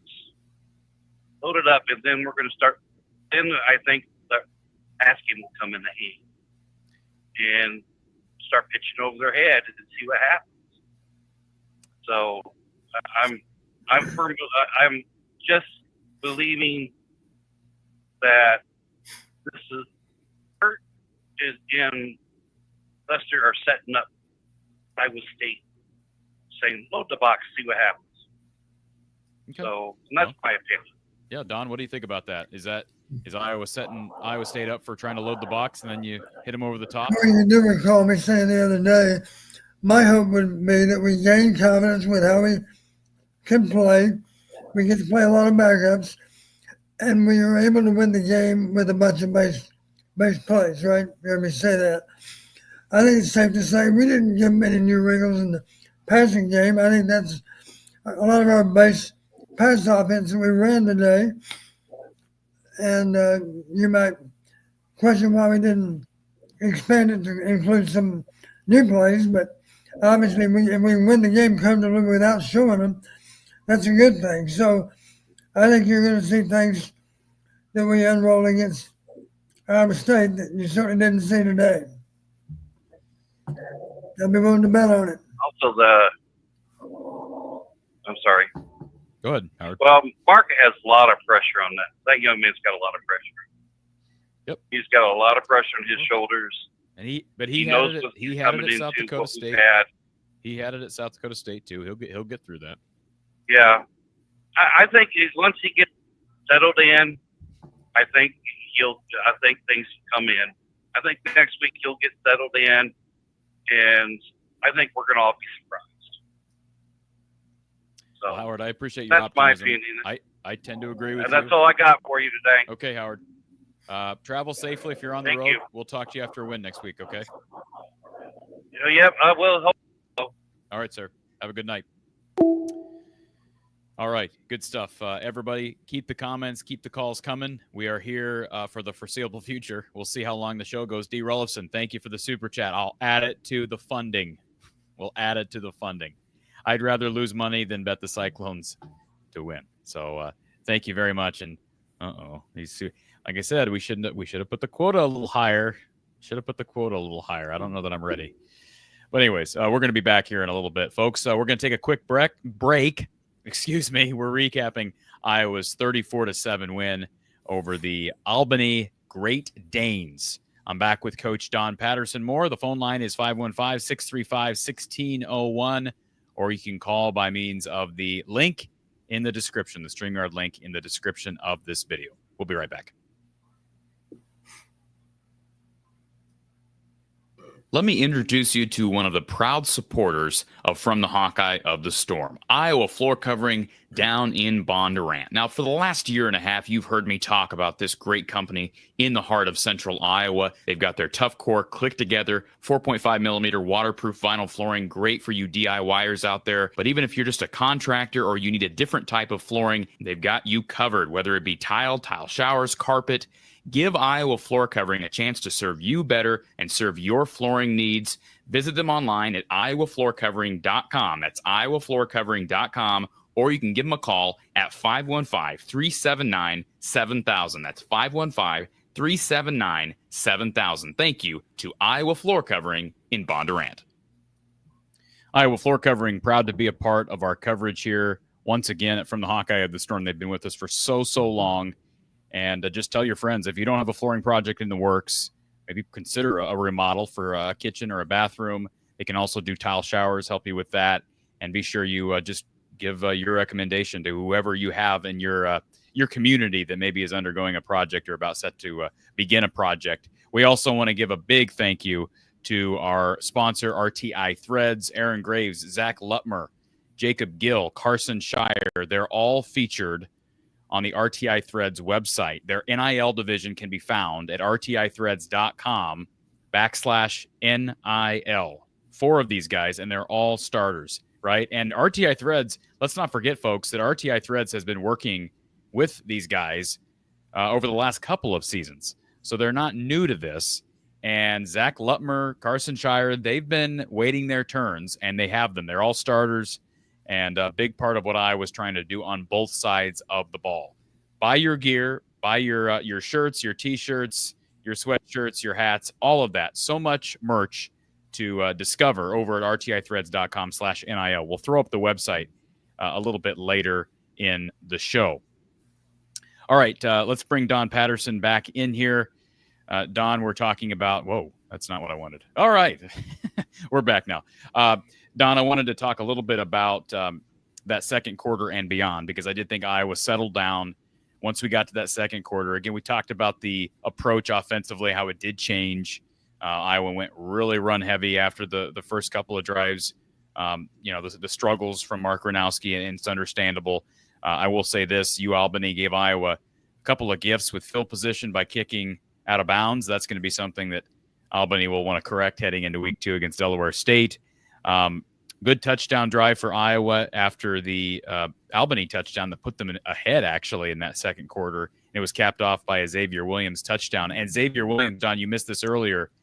He has our RTI Threads Player of the Game label today. So he is our RTI Threads Player of the Game. I would not have expected to name Xavier Williams our RTI Threads Player of the Game, but 11 carries, $122, had a touchdown, had the 43-yard rush. Talk about what you saw from the second-year player out of the Chicago area.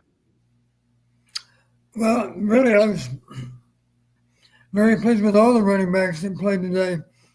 They all demonstrated a very similar style. They were all aggressive runners, physical runners. They didn't shy away from contact. You have to say that. They played like downhill runners should play. They had their pads down. They were running hard. And they ran through any number of tackles and got a fair amount of yardage after contact. We did a good job of blocking the front to begin with. So typically they ran for a few yards without any risk of being tackled. But even after contact, they ran hard. So I was glad to see it. I'm kind of hard pressed without going back and watching the game, which I will do. I'm just curious, how do you cite one of them over the others? I don't know.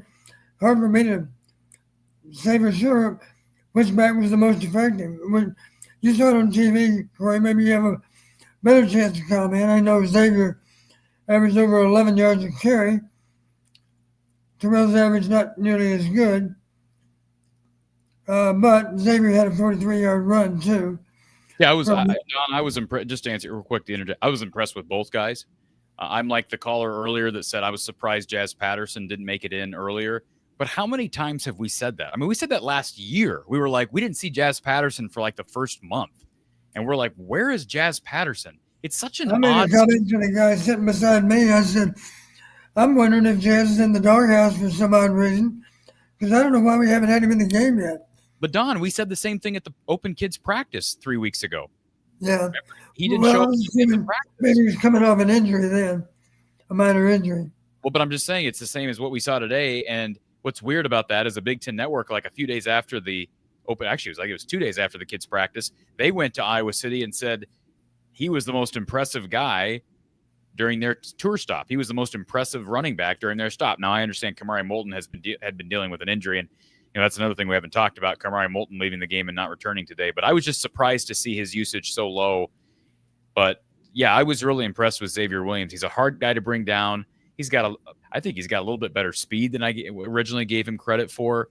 And I can see why Terrell Washington elevated himself to that one line on the depth chart earlier this week. He impressed me as well. And let's not forget, he didn't play last year. He was splitting time between receiver and running back. So, he's a talented, athletic guy.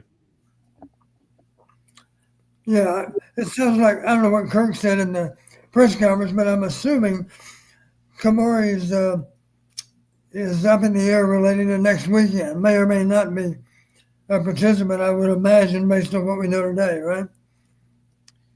Well, he was in a sling, right? I don't know if you saw him there after after he went to the locker room, came back, but that's what I was told, was that he was in a sling on the sidelines at one point. So it's a shoulder or something upper body.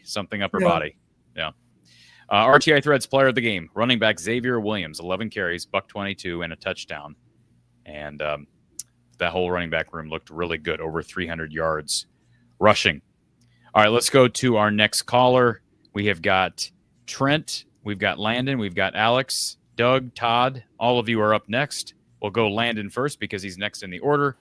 Landon, welcome to the show with Coach Patterson. Thank you for calling our Iowa Smokehouse line. Hi, Corey. It's been a while since I've been on the show, man. It's great to have football back. It gets around this time when you just kind of are waiting, counting down the days.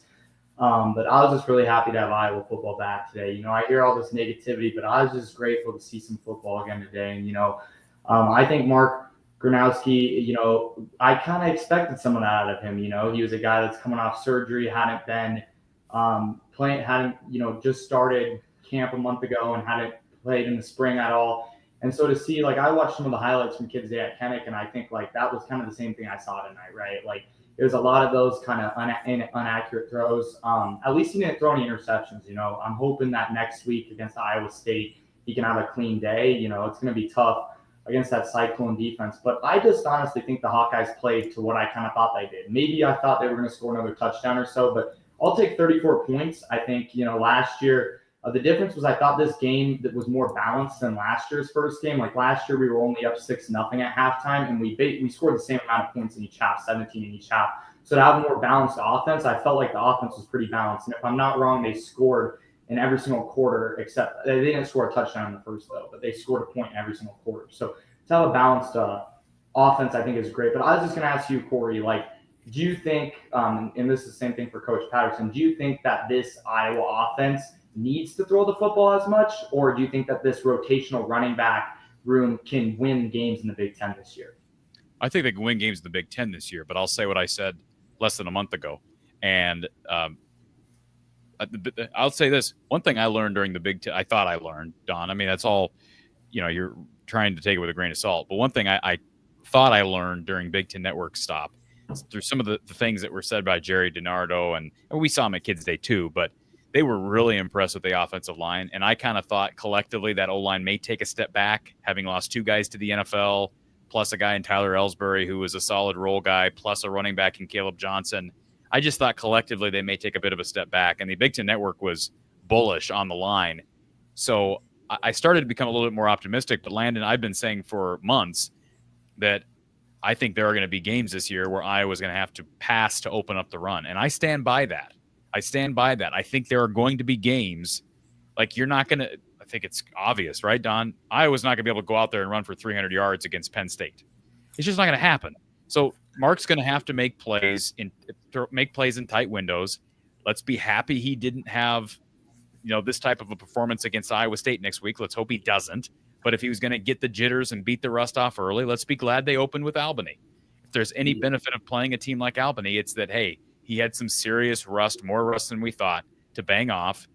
And so, yeah, I mean, I do think they're going to be able to win some games in this conference with that run game because the O-line looks the part so far. Knock on wood, it's against an Albany team that we perceive to be lower level of the FCS. But there are going to be other games where you're just not going to be able to just go out there and run the ball 75% of the time and win. That's the ideal. That's what Kirk would want, but it's just not realistic in that schedule. Don? I agree. You have to have a two-dimensional offense. You have to be a threat to run and throw. You've heard me say, Corey, the best offenses we had, I used to use this in recruiting, with the kind of offense that can run for 300 one weekend, throw for 300 the next. That's when you got a good offense. Yeah, I agree with what you guys said. Just two more things, and then I'll talk about Iowa State game. I was going to say one thing I was proud about is I like seeing Caden Weegan in the offense more. He caught that touchdown on the 4th and goal. Like, to see Caden out there more, I think is good at that wide receiver position, because I think that's one thing we didn't see last year. Too much was Caden Weegan, and I want to see him out there more because he's our quickest. I don't know if he's still the quickest guy on the team, maybe not anymore, but he's one of our quickest guys. And so to see him out there, I think any Big Ten team's going to have trouble stopping him. And same thing, I was actually kind of impressed with Sam Phillips. Obviously, that touchdown should have happened to him, but he had that nice punt return. But I was impressed with him, and I thought the wide receivers didn't do terrible tonight. Obviously, we didn't see too much passing. That's why I'm saying I don't really think after tonight we can say who the 2025 Iowa football team is. I think it all comes down to next week and then the weeks after. But I think after tonight, we can kind of see where there's some improvement to be done. But I actually feel pretty good going into this season because we've seen in the past home openers the past couple of years like massive holes with this team, if it's either on a defensive position or an offensive position. But I think that this year I see a team that can just get better each week. And so going into the Iowa State game next week, it's going to be huge. I mean, this is probably going to be the biggest Cyhawk game we've had since, I mean, that 2021 game was a little bit overhyped too much, but I think that this is going to be the best Cyhawk game that we've had in the past 20 or so years. Well, let's hope so, because I have a hard time imagining it being one-sided in Iowa's favor. Don, is that fair?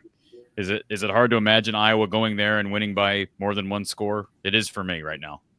And maybe I said that in 21 as well, but we knew less about that Iowa State team. What we knew about that Iowa State team in 21, Landon, was that they were coming off a New Year's Six bowl appearance during the COVID year. This Iowa State team, they just beat a Big 12 team overseas and then thrashed a solid FCS program, and they looked the part in both games. That's what I would say.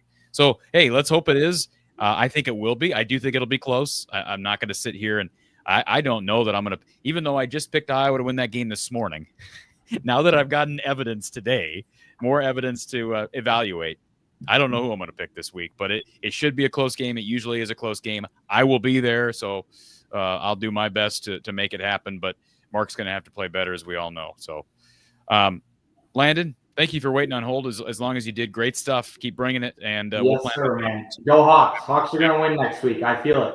Have a good night, boys. Go Hawks, buddy. All right, we'll talk to you soon. All right. Midwest storm chasing. It's been a while, Midwest storm chasing. I'm trying to think of his first name, his actual first name, but nonetheless, thank you for the super chat. And he says, praying Mark had the jitters. I hate the Cyclones more than anybody could imagine, hoping for a Hawkeye win. So I appreciate that. We appreciate that. Thank you for the donation. Going to add it to the tally, regretfully. No, I do appreciate it. So thank you for that, for the super chat.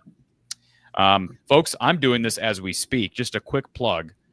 And if you could, it would be great. Just go over on social media real quick. If you have a second device or even on the device you're watching the show on, you can make YouTube a small little box in the corner of your screen, your phone, your tablet, whatever the case may be, and share our stream out on your favorite social media platforms.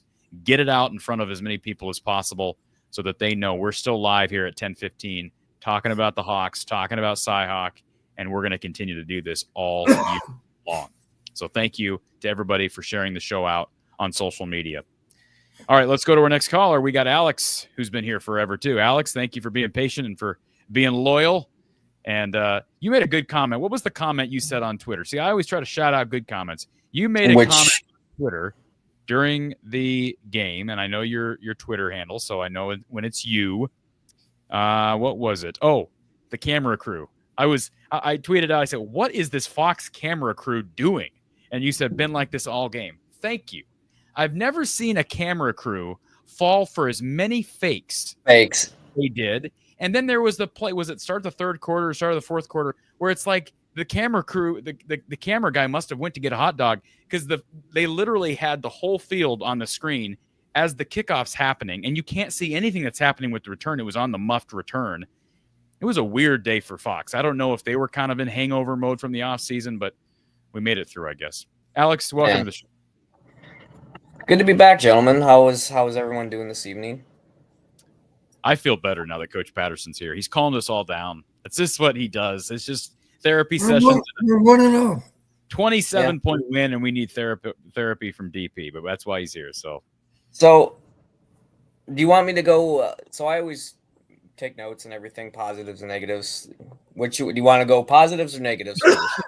Let's go negatives first. Shall we do that? Let's go negatives. We can end on the concerns that I have. Let's start on the defense. And it was brought up that the defensive line, that first half, even kind of throughout the game, was getting on a 4-man rush, a typical rush, was getting very little pressure in the backfield. Now, credit to Albany for protection packages, getting the ball out quick to kind of stymie that pressure that Iowa can bring. So, and then when they did bring an extra defender in to rush the quarterback, as when they were typically hurrying him or hitting them, or even but they only produced 2 sacks out of this game.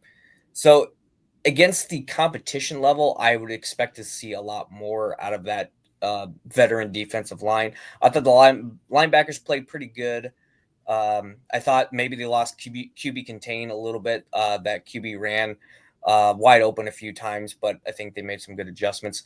The one thing with our defensive backs that I noticed, and even the Fox announcers were calling out, was they were targeting TJ Hall's side of the field more times than not. And that's what happened on the touchdown drive. It was that was where the majority of the passes were going.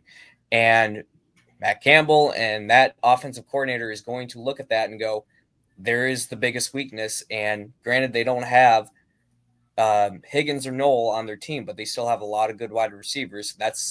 I kind of hope they can clean that up, obviously, before the Iowa State game. They got better in the second half, obviously, but that just seemed like a glaring issue. I do recall the ball thrown over TJ's head, but I told Lisa at the time, I said, I'm not sure that was the corner's fault. It might have been the safety's fault. There's no way to know without knowing the call. Yeah. The coverage call. Because I wasn't sure that the corner was at fault on that. That's probably the deepest ball thrown to his side.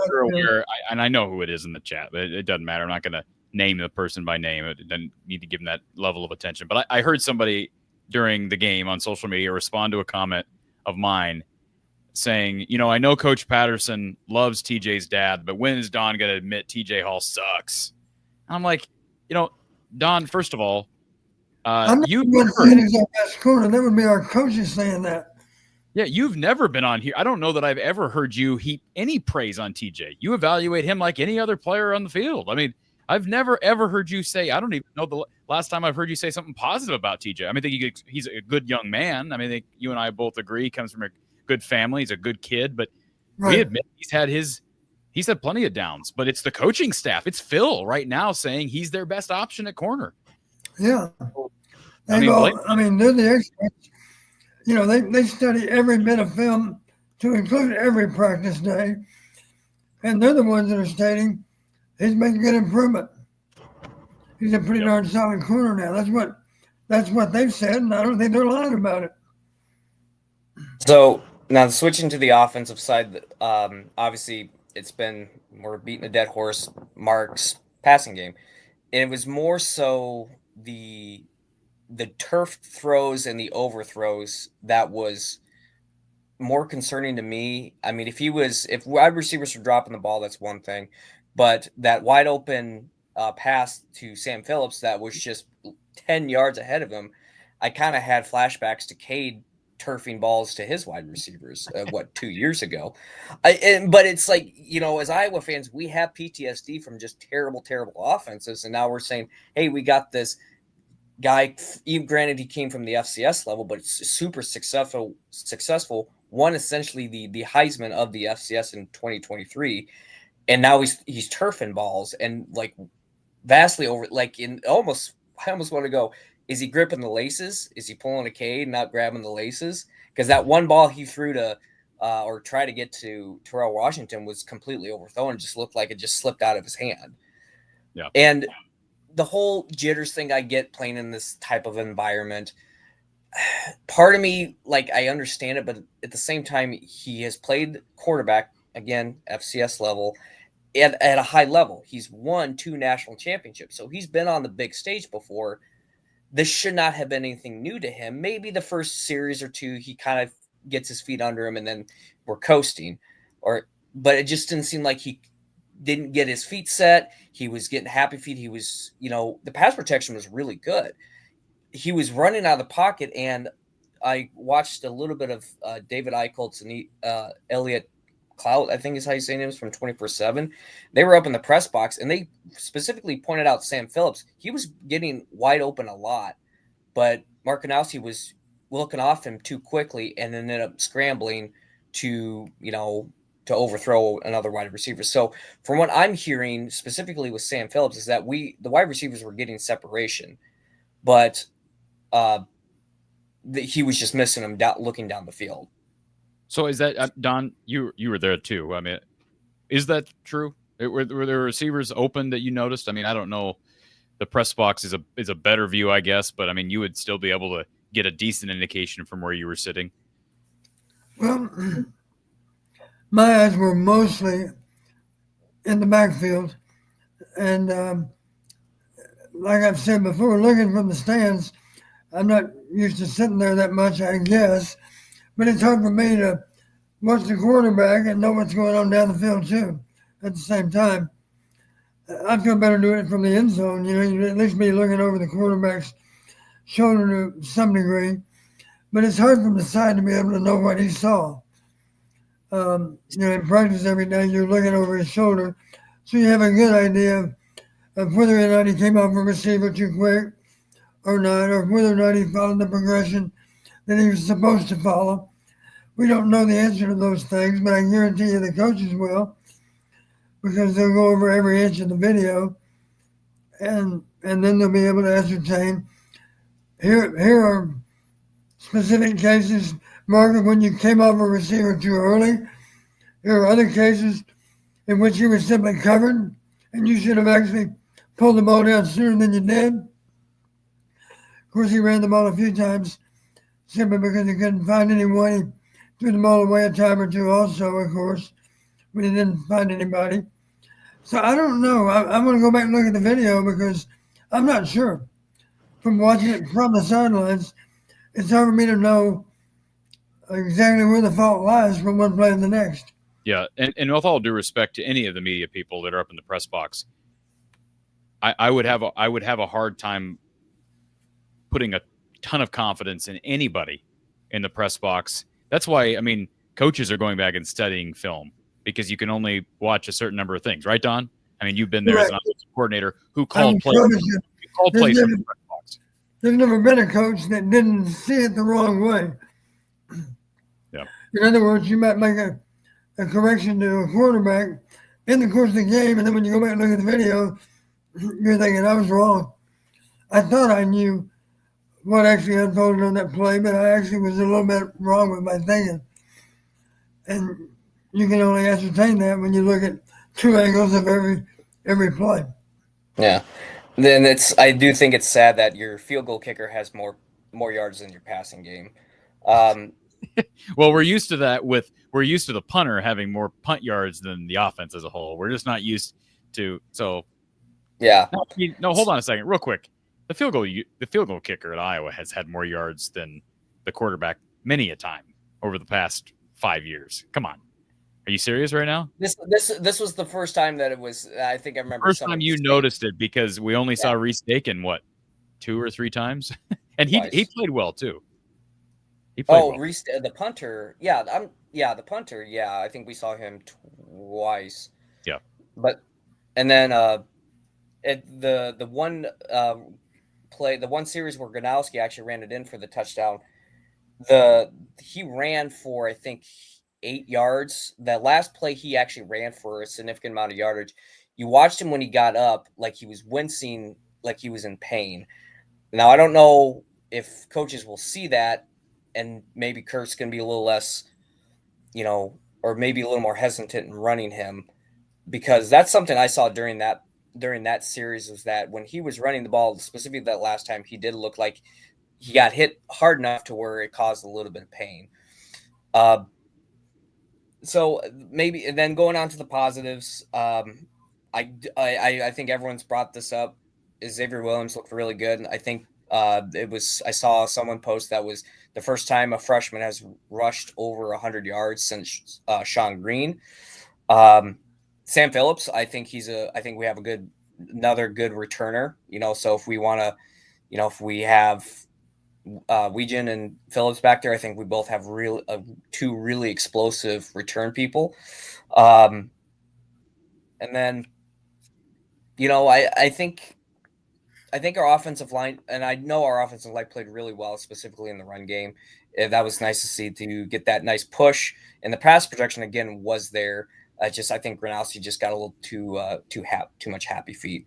And I don't know if I know you usually had Tom Kakert on to talk about what Kirk and they said about in the post game, but do we know anything about Bryce George, that one of the offensive linemen that we got transferred in? I know he got hurt in warmups. From what I heard was he was very frustrated on the sideline, or very devastated, I should say. So from what it sounds like, it's a significant enough injury where he's going to miss a significant amount of time. So yeah, I haven't heard anything official on that. I that would be just another freak incident. I mean, we know what happened with Reese Vanderzee, and his foot injury was a bit of a crazy incident, and now whatever happened in warmups with Bryce George. But yeah, it sounds like he was getting aid rendered to him pregame, and Kamari Moulton, his status, and also who's the other guy we're waiting to hear from? Well, Vanderzee. I mean, I still think Kirk was Jarrett Bowie, he was out too. Okay, Bowie. Yeah, he didn't get on, and yeah, that's true. That's a good one. I didn't notice So it today. what was going on with him? I don't know. I didn't see Dayton Howard. I mean, did Dayton Howard see the field today? Don, was number 7 out there at all? I don't think so. So, well, I was going to say something. I'm just going to choose not to. All right. Thank you, Alex. I appreciate you guys. Have a good night. All right. We'll talk to you soon. All right. Appreciate all the comments in the chat as we continue to run through the callers here. Iowa defeating Albany 34-7. If you're new to the show, you can join I see people in the chat asking about the StreamYard link. It's found in the description of this video, so you can find it there. I'll throw it up in the live chat as well. We still have a number of people we're trying to get to. We want to thank our official agent, our official insurance agent from the Hawkeye of the Storm. That's Brad Van Meter and his State Farm team. Give him a call, 515-256-6480. Next Tuesday, when the office opens back up after the extended weekend, you'll get a free quote. Brad and I met here the other day, and he made it very clear August 1st was a special date because they're offering some really exceptional auto rates right now. And you can find out how much money you can save by giving him a call or requesting a quote online. You can visit him online at bradvanmeter.com. He's located on Fleur Drive down in Des Moines. Again, Brad Van Meter and his Hawkeye fan team. They are a bunch of Hawkeye fans down there on Fleur Drive. 515-256-6480. Also want to thank Iowa Smokehouse. Was it Ryan earlier? I guess it was Ryan earlier that made sure to put a plug in for them. Here is their premium cut snack sticks, but we have been featuring their country-style bacon meat sticks. These are my favorites, and always good to have on for a football game. And, of course, NFL football will be back in a week, so you want to make sure you have a supply now. Use the code Hawkeyes at iowasmokehouse.com. You spend $50. This stuff keeps, folks. Spend $50, you'll get free shipping and 15% off. All right, let me repeat that. $50, you'll get free shipping, 15% off. So get an order in. Get an order in tonight. iowasmokehouse.com. The link's in our description. And use that code Hawkeyes. And keep in mind, as you use that promo code, you're helping the show, right? They know we sent you. Use the code Hawkeyes, iowasmokehouse.com. They're flavorful meat sticks. They're thick and tender cuts of jerky. It's all delicious. All right, let's go to our next caller. We have Trent on the line. Trent, you've been waiting on hold for quite some time. Thank you for being here, sir. Yes, sir. Thank you, Corey, and thank you, Don, for being here, man. Absolutely. So the D line didn't perform like it should have. It didn't? No, not at all. Come on, Corey, man. No, I don't. I'm asking. Don. It's Don. No, it didn't. Don? Like, this is a team that won 4 games last year. Okay. Who? You're talking about Albany? Well, first of all, Albany. real quick, hold on. Just let me make something very clear. And you know this, Don, because you coached at FCS football. Now it's different than when you coach because you have the portal, you have NIL. So Trent, new coaching staff, portal. These teams are changing every year. Look at the last 3 years at Albany. They were crap one year, then they were really good, then they were crap again. Went to the quarterfinals one year. Yep. Semifinals. Last year they were 4-8, Corey. Semifinals. Last year they were 4-8. Okay, but I'm saying, Don, help me out here. I'm not saying they're going to be great, Trent. I'm just saying, do we know they're not going to be good? No, we don't know that. They were bad last year, but they're a totally different team than they were last year. That's 100%. All I'm saying. They could go 10-1 this year. I don't care. Okay. It doesn't matter. What doesn't matter? Based on today, You're Iowa, man. Like, you got to win this game 63-0, man. Like, okay. I can't. Oh, man. It's getting harder and harder to support Iowa. It is. We threw for 48 yards tonight against okay. I'll give you this. Their secondary finished 32nd in the FCS last year.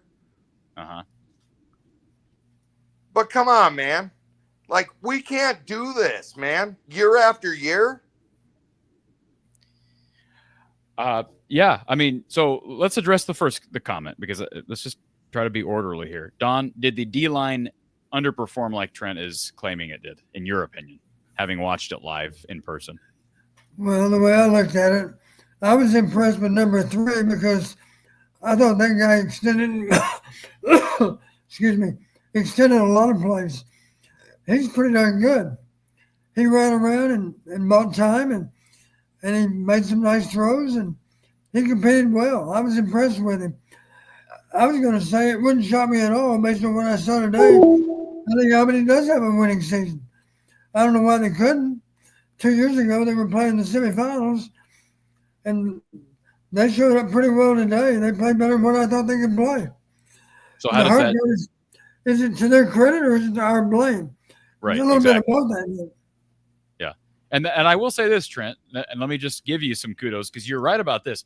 You should be concerned about D-line play because I continue to believe that the susceptible part of this defense is on the outside, the back end of that defense, not the safeties, but the corners specifically.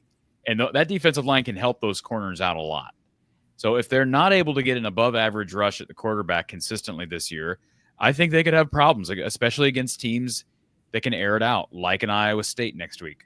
So I don't know. I want to go back and watch it again. I thought as the game went forward, Phil mixed in pressure and it helped that defensive line.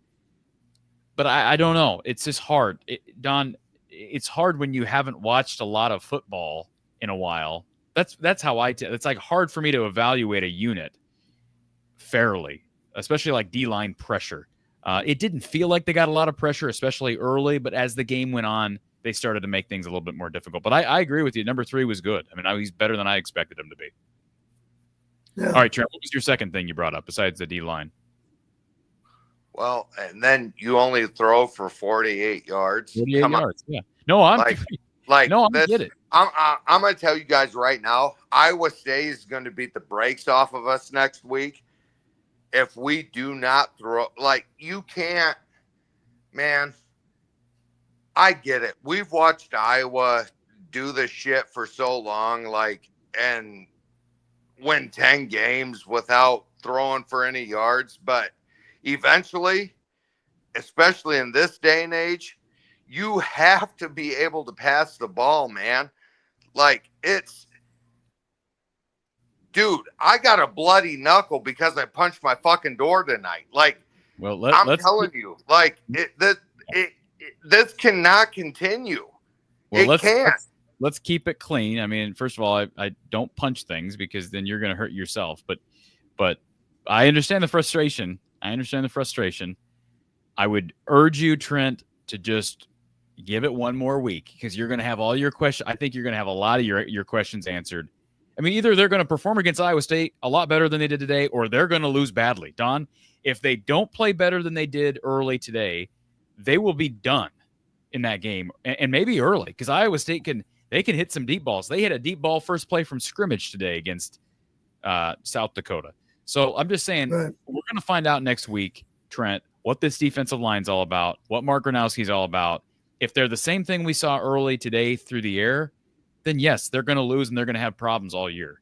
But I'm just urging you to wait before you totally indict them. That's all I'm saying. Go ahead, Don.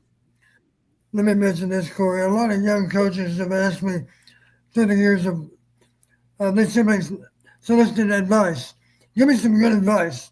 I'm about to become a head coach, or I'm about to become a coordinator, or I'm about to become a full-time assistant after being a grad assistant. I've always reminded them of this. It's okay to react, but don't overreact. It's okay to react, don't overreact. And that's where we are now. A lot of people are, oh my God, we're not going to win a game. Well, that's not going to happen because we're going to correct our mistakes as best we can, and we're going to try to be sure that we present ourselves better next Saturday than what we did today. That's what we're going to do. That's what coaches and players always do. So I think it's too early to go into panic mode about Iowa football. Is it concerning that we couldn't throw the ball well today? Yes, that's concerning. But let's recognize we got another week to work on it, and we don't have to show ourselves until next Saturday. That's the truth. And I have a lot of faith in the players and the character they have, and I've seen Mark play well on the road in hostile environments. I've seen him do that. I've been in the stadium when he did it. As a sophomore, he went to Missouri State and played a super game. I was surprised that a sophomore could play that well, but he did. So, well, Trent, get that hand feeling better. All right, don't be busting any doors down with it. All right, and let's just get some sleep. The sun's going to come up tomorrow, and give this team at least another week. You can't wait all off season for football to come back and then be done with them because they won by 27. Give them another week against a good team on the road to prove that they're crap. Okay, let's just do that. Can we agree on that? I'll talk to you after next week. You're going to watch the game, right? You're not going to give up on them. We would like to have a lot more style points today than what we had. We didn't have any style points. We ran the ball down their throat. That was nice, but we didn't have a presentable pass offense. That's a concern. Yeah. But understand, you don't get style points. It's a W. Let's move on. Let's learn from it, and let's be committed. I promise you, this football team, they're going to be committed to being one hell of a lot better in the passing game than what they were today. I guarantee that because I know the character of those players and coaches. They're going to try to get that done, I promise.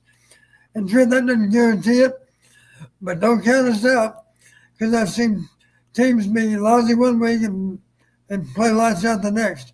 I've seen that. Yeah, and that's why I call into this show every week because, Coach, you give me optimism, man. But like, we're not going into Iowa State next week and running for 300 yards. It's not going to happen. No, I agree. Dominic Orange is like that dude's a stud. He's a day 2 or day 3 pick. Like, guys, and that's what I'm saying. Like, and Corey, you've said it before. Like, if Iowa beats Iowa State, it's a different season. If they don't, we've seen what happens. And that's all I'm getting at, guys. Like, I'm not trying to poo-poo on tonight or anything like that. Like, it wasn't a great showing. Like, I'm not going to sugarcoat it. It wasn't. But I'm just saying, like, every time Iowa beats Iowa State, like, that catapults Iowa to have a great year. Like, for whatever reason, I don't know. I never played in the rivalry, but it does. Like, that's That's a real thing. Well, Trent, I appreciate you calling in, waiting on hold as long as you did. Always enjoy hearing from you. Yes, sir. Let's plan on talking again next Saturday. All right, man. Thanks, Trent.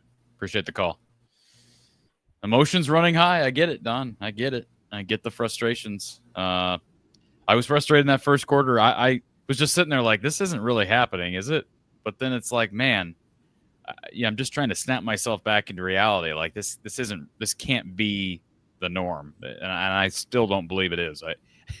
I just don't believe what we saw from the passing game in that first half is the norm, even though that's been the norm at Iowa for quite a long time.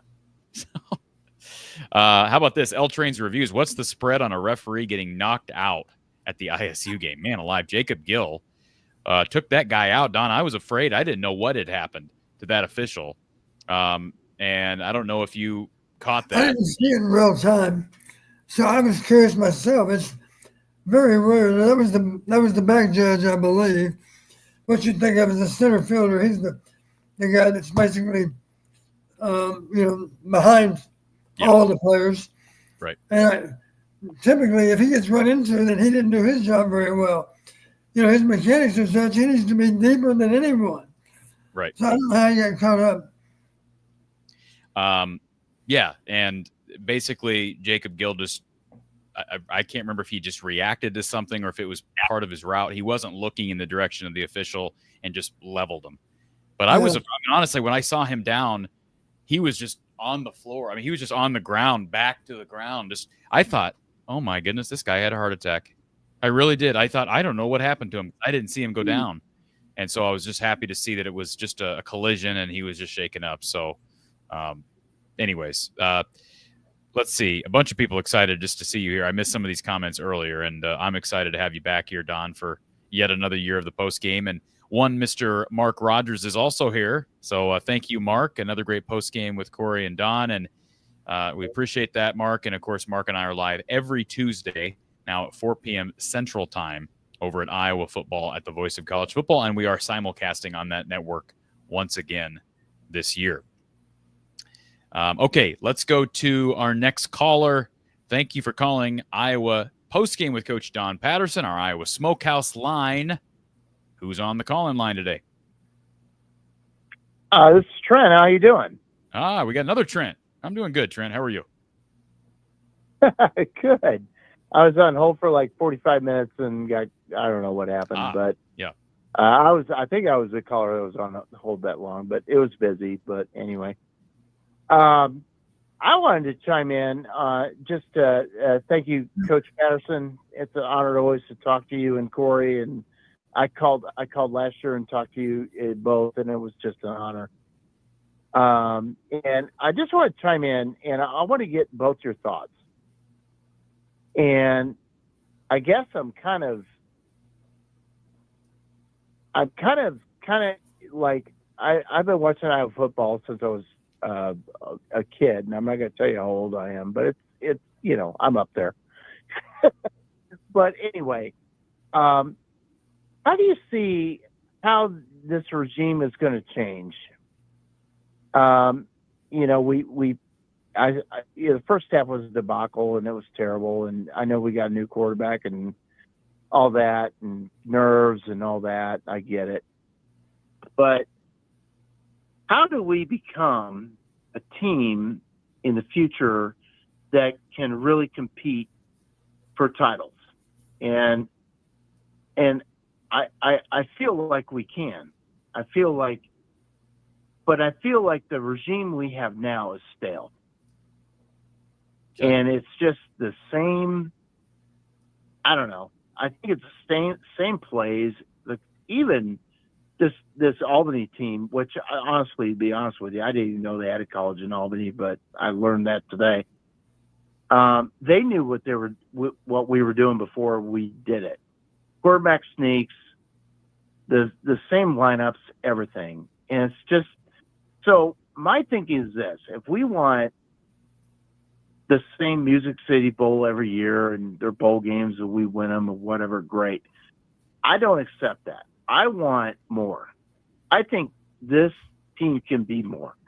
But I think the way the the current coaching staff is set up, this is the way it's going to be, and it's not going to change.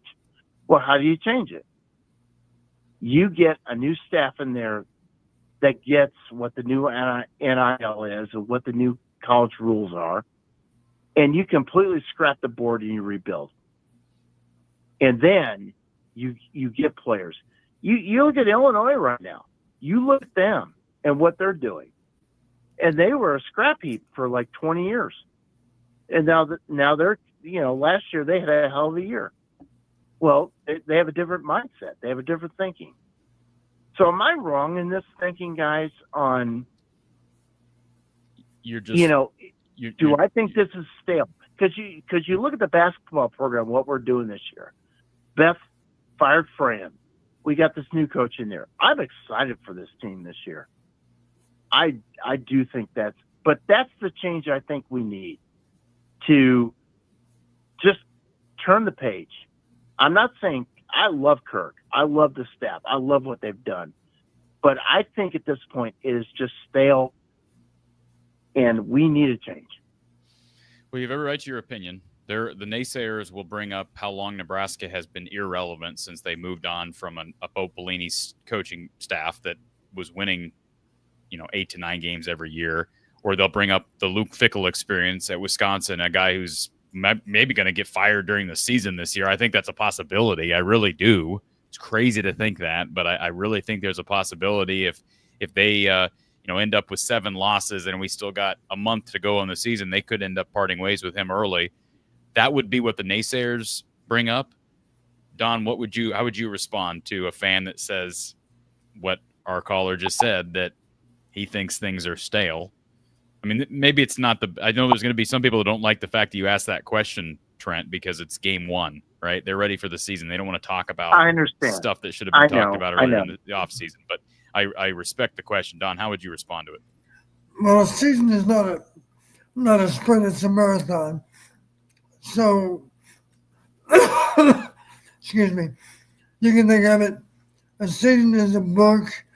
Well, the book's got at least 12 chapters, maybe 13 or 14 chapters. And we just finished chapter 1. So there's a lot left to be written about this team.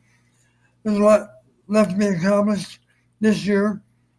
But it's safe to say we were not happy with the results today because we expect more than what we saw. And I guarantee you those players are going to try to get that corrected.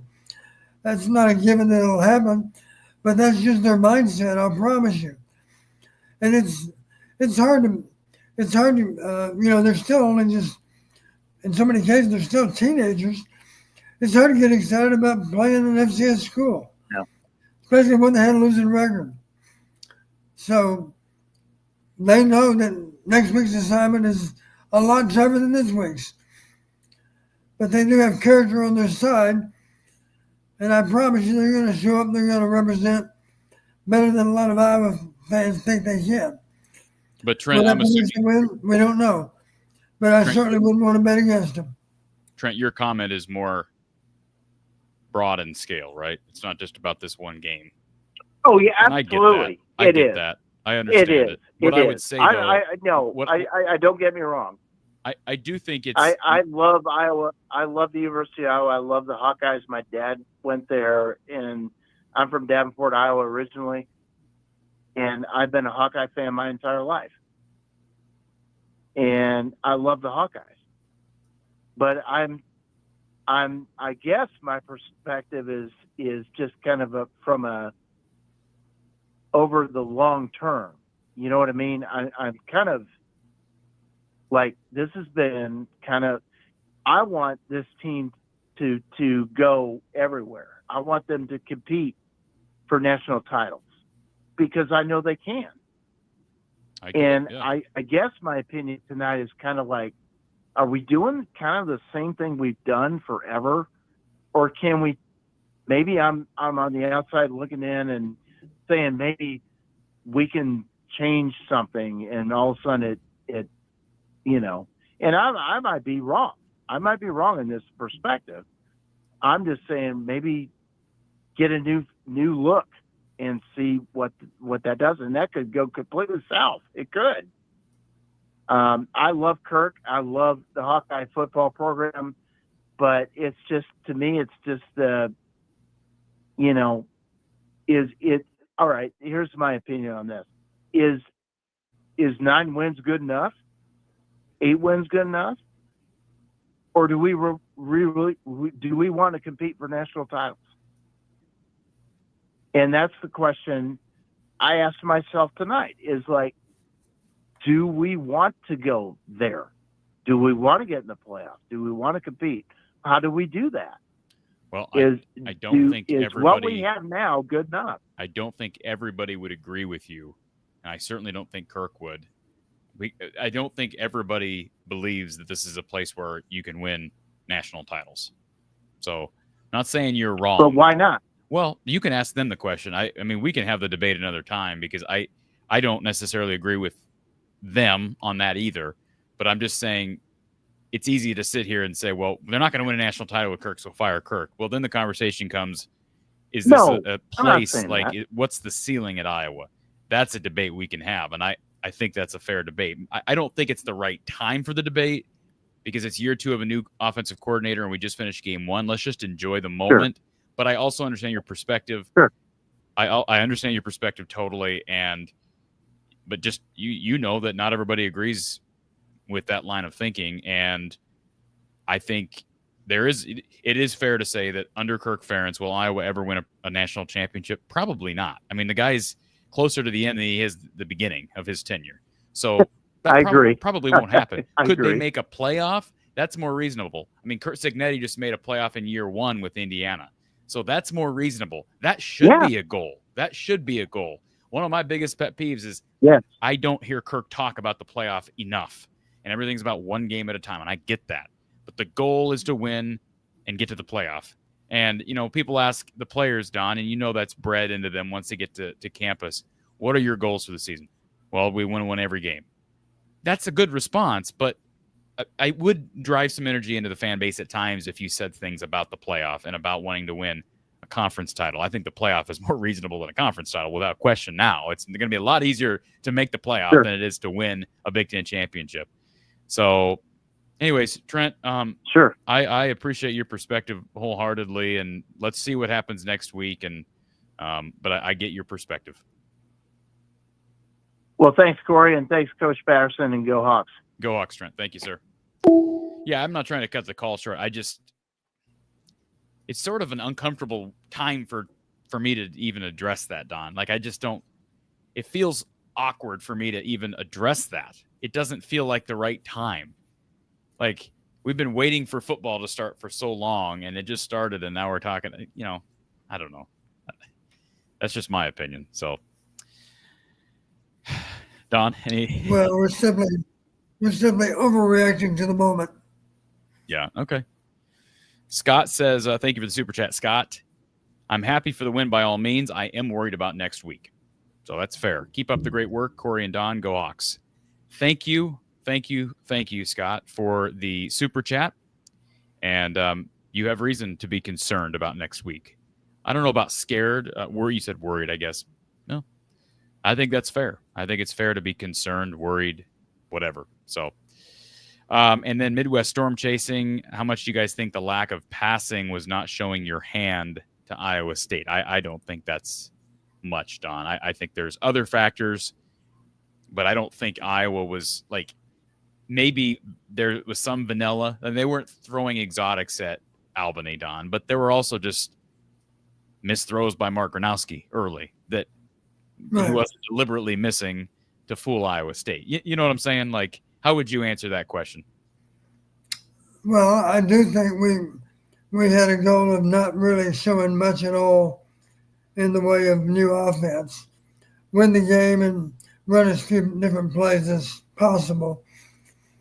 So that was part of the problem, I think. But then beyond that, we simply didn't throw and catch very well. We didn't find open receivers. It was unacceptable with what happened. I'm going to give Albany some credit. I think they covered people better than I thought they would. I think it's entirely possible. Right now, I'd be willing to bet you Albany fans think they will go on to have a winning season. That's a different perspective than the one our fans have. You know, they're encouraged by what happened today, and we have to give Albany's players and coaches some credit for that, because they made the game a little more interesting than we all thought it was going to be. So, but I've seen so many cases of a team not playing well one weekend and playing lights out the next. Believe me, it can happen. It happens all the time in college football. So I'm hoping we can be one of those teams that surprises next weekend. We were disappointed today, but today is only a snapshot of our entire season. Jake Bender in the chat says, the real problem with all these guys covering Iowa now is none of you have really seen what winning big-time football looks like. It's all fans wearing fan blinders trying to sell other fans on buying. So here's the problem with what you have to say, Jake. We have a guy in Coach Patterson that won championships at Western Illinois, which is not an easy place to win championships. He coached for 21 years in the Big Ten, 20 years in the Big Ten.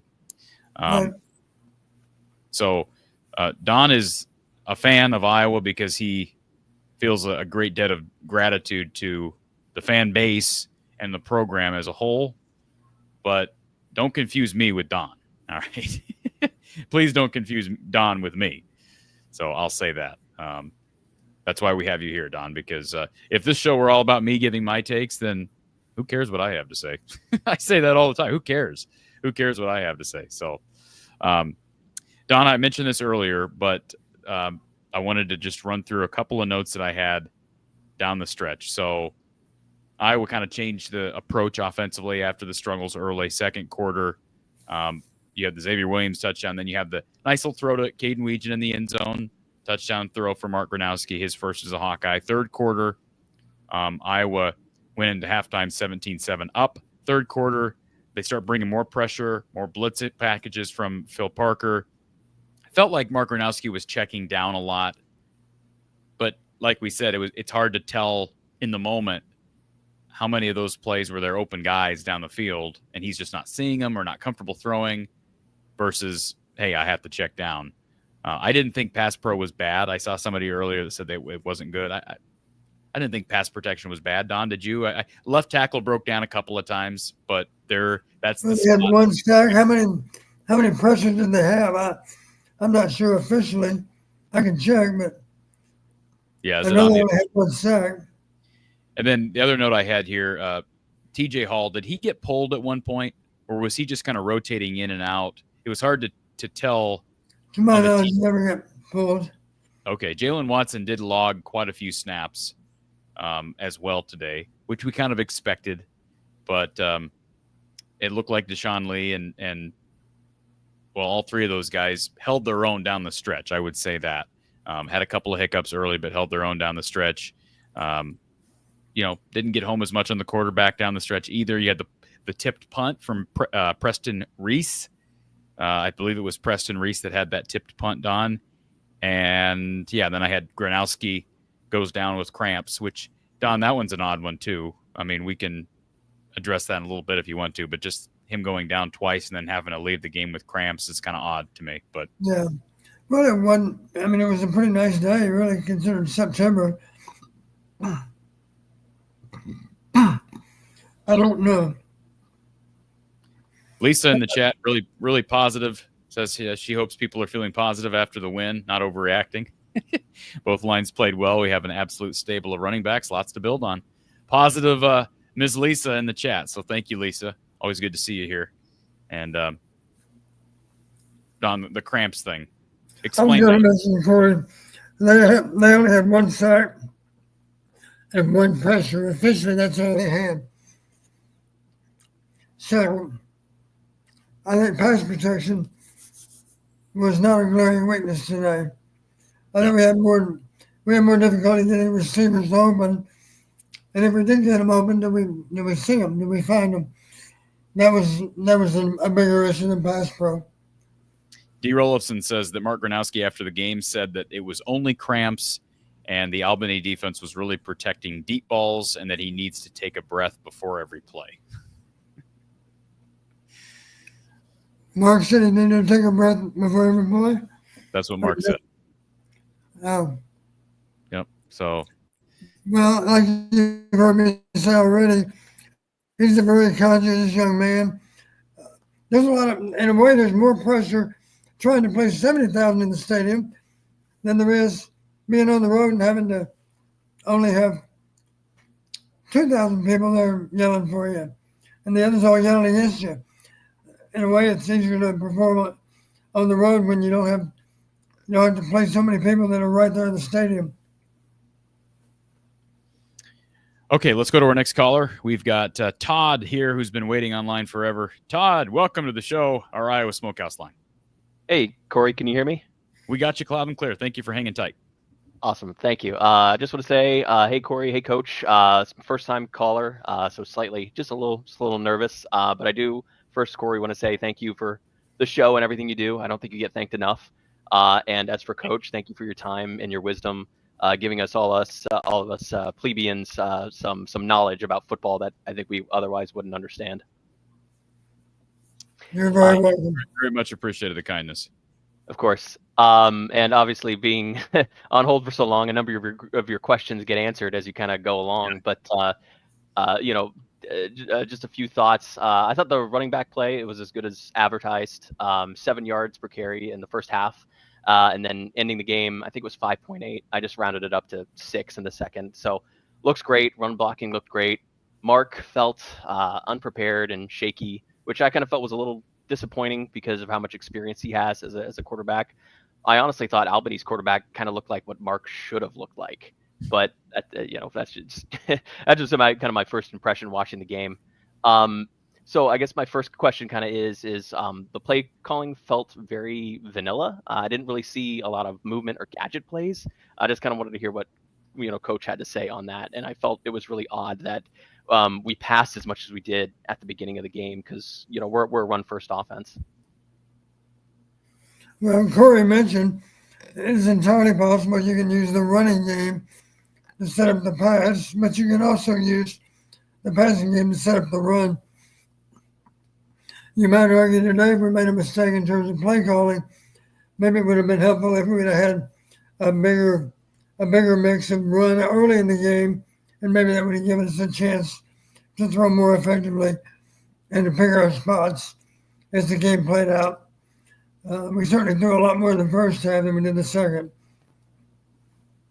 And I would second that. I wonder if I'm not saying that the response in the second and beyond was an overreaction to maybe being a little bit too pass heavy early. I do think it was more of a result of just, like we said earlier, trying to get out of Dodge. And we just know that's how Kirk is. And so Tim called his best run plays and they worked. So I don't think you blame Tim Lester. Maybe I don't know what, like you compared, Todd, you compared Gronowski to the Albany quarterback. I will say this, that's a different type of pressure, right, Coach? It's a different type of pressure going on the road and playing with house money. Like nobody expects us to win. So I'm just going to let it fly, as opposed to Mark Gronowski, who's supposed to be this savior of Iowa's offense. And he's coming in here, and he's not some cocky guy like they've had at times. He's a down-to-earth, very aware of his surroundings and I think that he's a conscientious guy.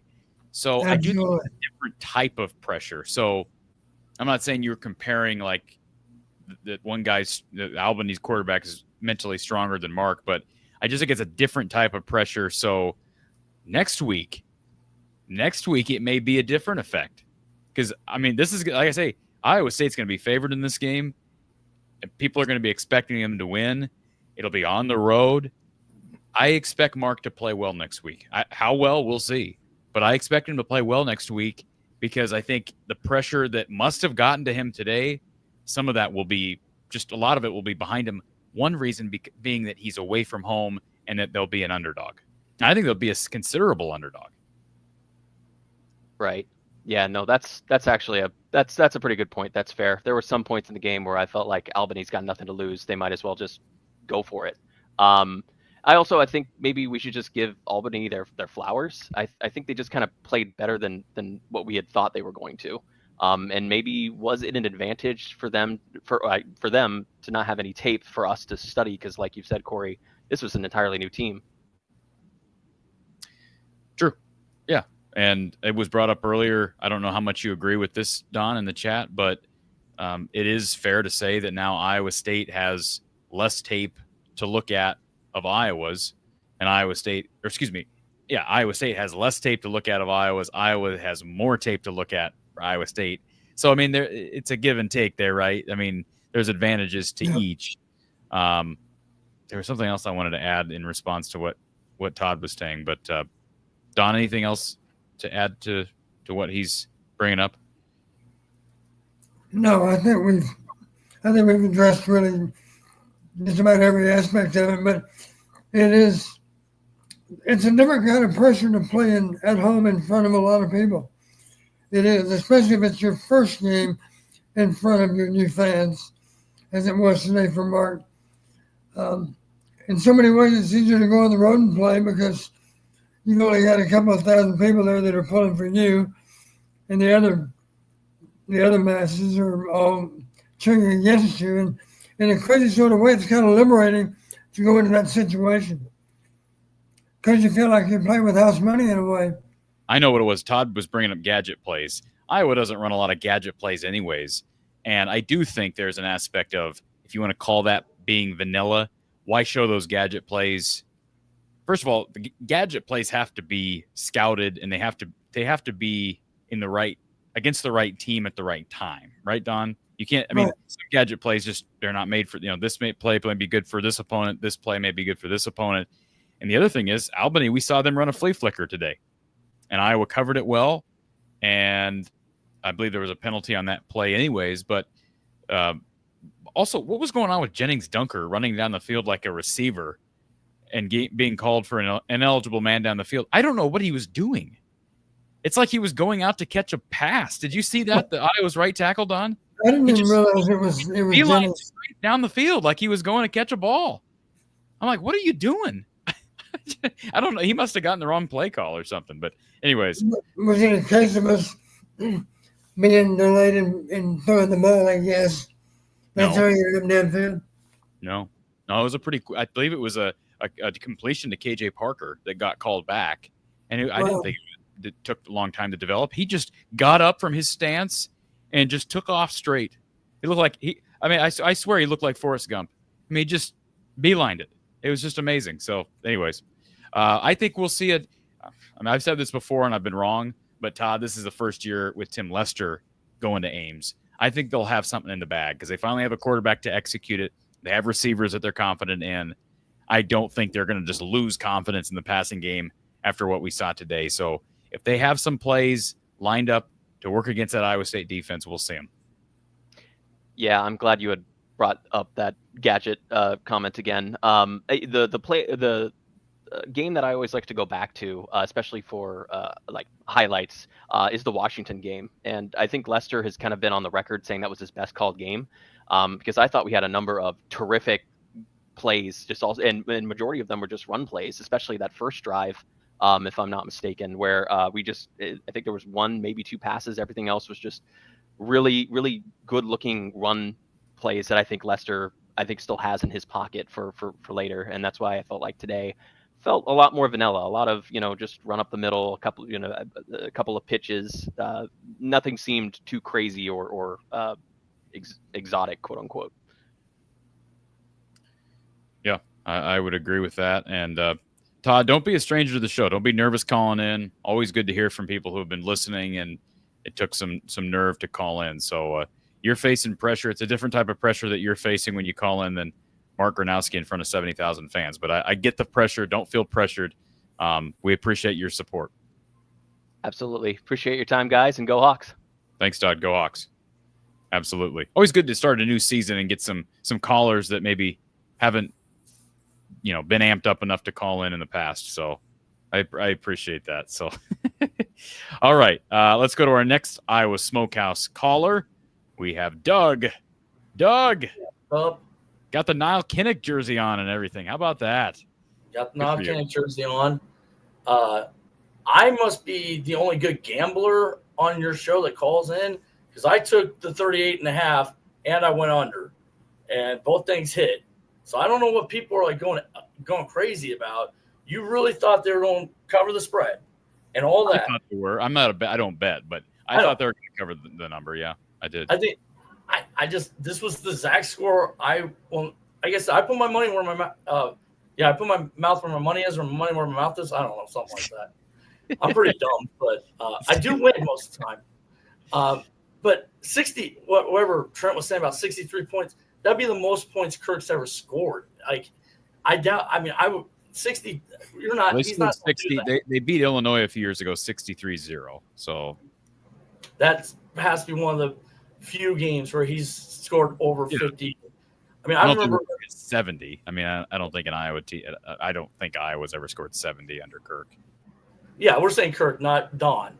Yeah. Yeah. Well, did you guys ever score 7? Don, did you ever score 70 on anyone? You ever hang a 70 burger? He did Iowa State one of his last years. Shame on you. Why don't you run the clock? Western, we put 98 on. So show some gosh darn At sports. Western, we put 98 on a team at Western. I'm not proud of it. You're not proud of it. You were the offensive guy, Don. Are you kidding me? Well, we could have broken 100. Well, it's the truth. 98-7 was the final score. They once asked, I think it was either Bo or Woody, why he went for 2. I think it was against Michigan or somebody. It was 48-0 game, and they went for 2 and didn't get it. And he goes, because I couldn't go for 3. Yeah, that was going to be the response. Yeah. Well, he did pass Woody today, and people were wondering. I think that was a big goal for Kirk. And this program will have a turnover eventually. I think it's a little bit like basketball in a lot of ways. It's just. Well, he didn't pass. Hold on. He didn't pass Woody. Tied him. He tied Woody today. Yeah. I have one point that Trent and all these people go, why can't we win a national title? What's our athletic revenue or our athletic budget? Isn't our revenue like 70 million and like Texas and Alabama 140? Double our athletic revenue? Like, because we're like 25th. I'm not saying we shouldn't be able to compete with those teams, but one of the big deals is they have more money. If you want to win, Don, how much does money in playing it? What is the advantages Alabama and Texas have over Iowa? They have a bigger bank account. Yeah. And I guess I'm going to leave on one question. Well, again, everyone knows I live in Ames. Well, a few of you know I live in Ames or around Ames. This is they're talking like this is one of the best Iowa State teams ever. Again, I don't know if it's 6.5. I'm putting my money on Iowa. I think it will be a single one touchdown here or there. We didn't talk about turnovers. Did we have any turnovers today, Don? One. And their backup center, their backup quarterback. Yeah, Iowa did not force any turnovers. So that's another issue I've had over the last couple of years. And if I'm going to get on the with the Trents of the world, with Phil Parker, it used to be that we had good turnover margin. And have you seen that that's something that we're not creating as many turnovers, Don? Well, last year we did better than the previous year. And in terms of turnover margin, we were one of the best teams in the conference. I'm just talking about the 9 conference games. We were tied with Indiana for number 1. But we were tied with them for 2 reasons. We were above average in forcing turnovers, and we were also above average in protecting the ball and allowing turnovers. Again, I don't know what to make of this. This was pretty much what 48 yards or passing is very troubling. So I have to agree with everyone in the chat on that.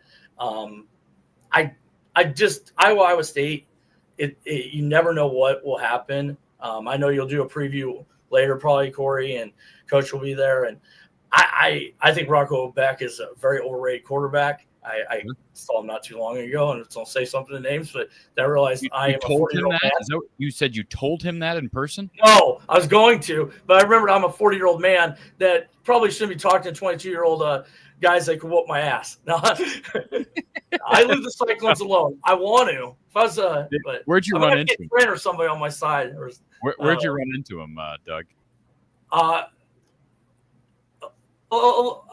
Welch Avenue. We'll just go there. Okay. What's I didn't run into him. I didn't talk to him. Okay. I didn't talk. He was just at the same location as I was at. Yeah, and I'm asking where you want to tell me where it's at. I mean, it was just Welch Avenue. One of the places on Welch Avenue. Oh, okay. Welch Avenue. So Welch Avenue Station. All right. One of those. Yes. One of those. Yeah. All right. And again, I like I said, I don't want. Like I said, they're all over age. They can do whatever they want. So yeah.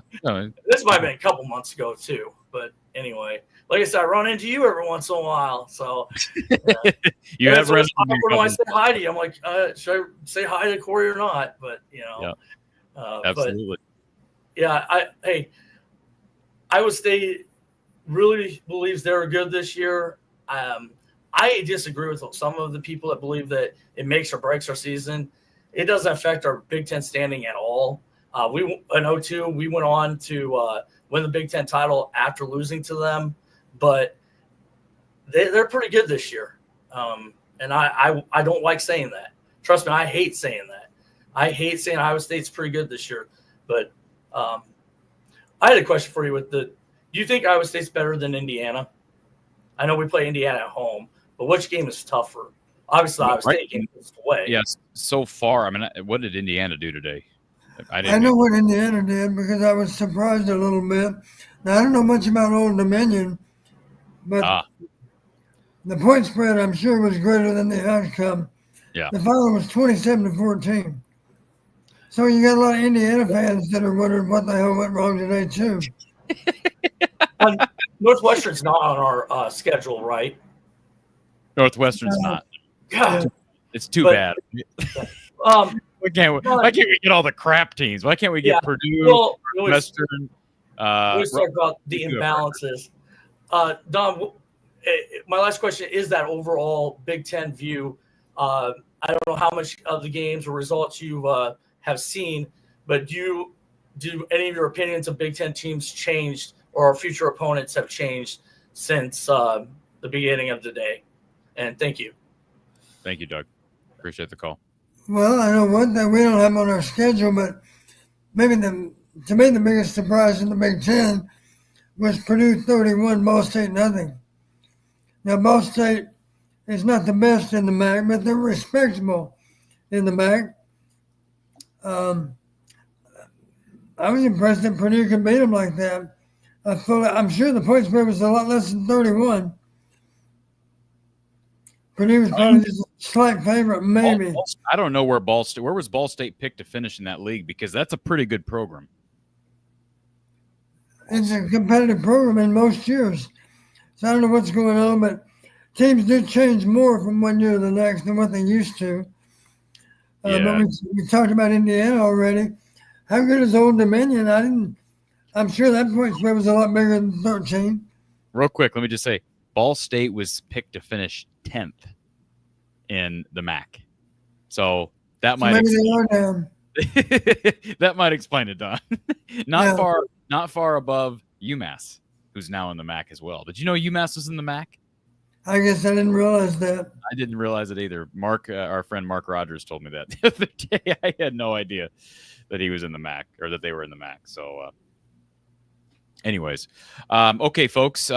As a reminder, our new feature this year on the show, Big Grove's Big Play of the Day. Be sure you get your Easy Eddie or your Citrus Surfer down at Big Grove Brewery and all the convenient locations in Cedar Rapids, Solon, of course, Iowa City, Des Moines, Omaha coming soon. And their big play of the day, Big Grove's big play of the day today was Drew Stevens making a 55-yarder. Don, that was good. That thing was good from 63. What is the school record right now for longest field goal? I should know that. I'm thinking 57, maybe. That sound right? the record. Well, Iowa made a 57-yarder in 2015 to win that game. This says the longest field goal in Iowa Hawkeye football record history is 63 yards.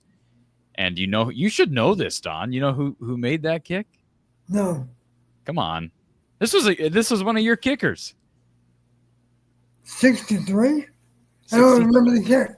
This is what AI is telling me. This says a guy named Todd Severs. He didn't kick. Well, I was what year?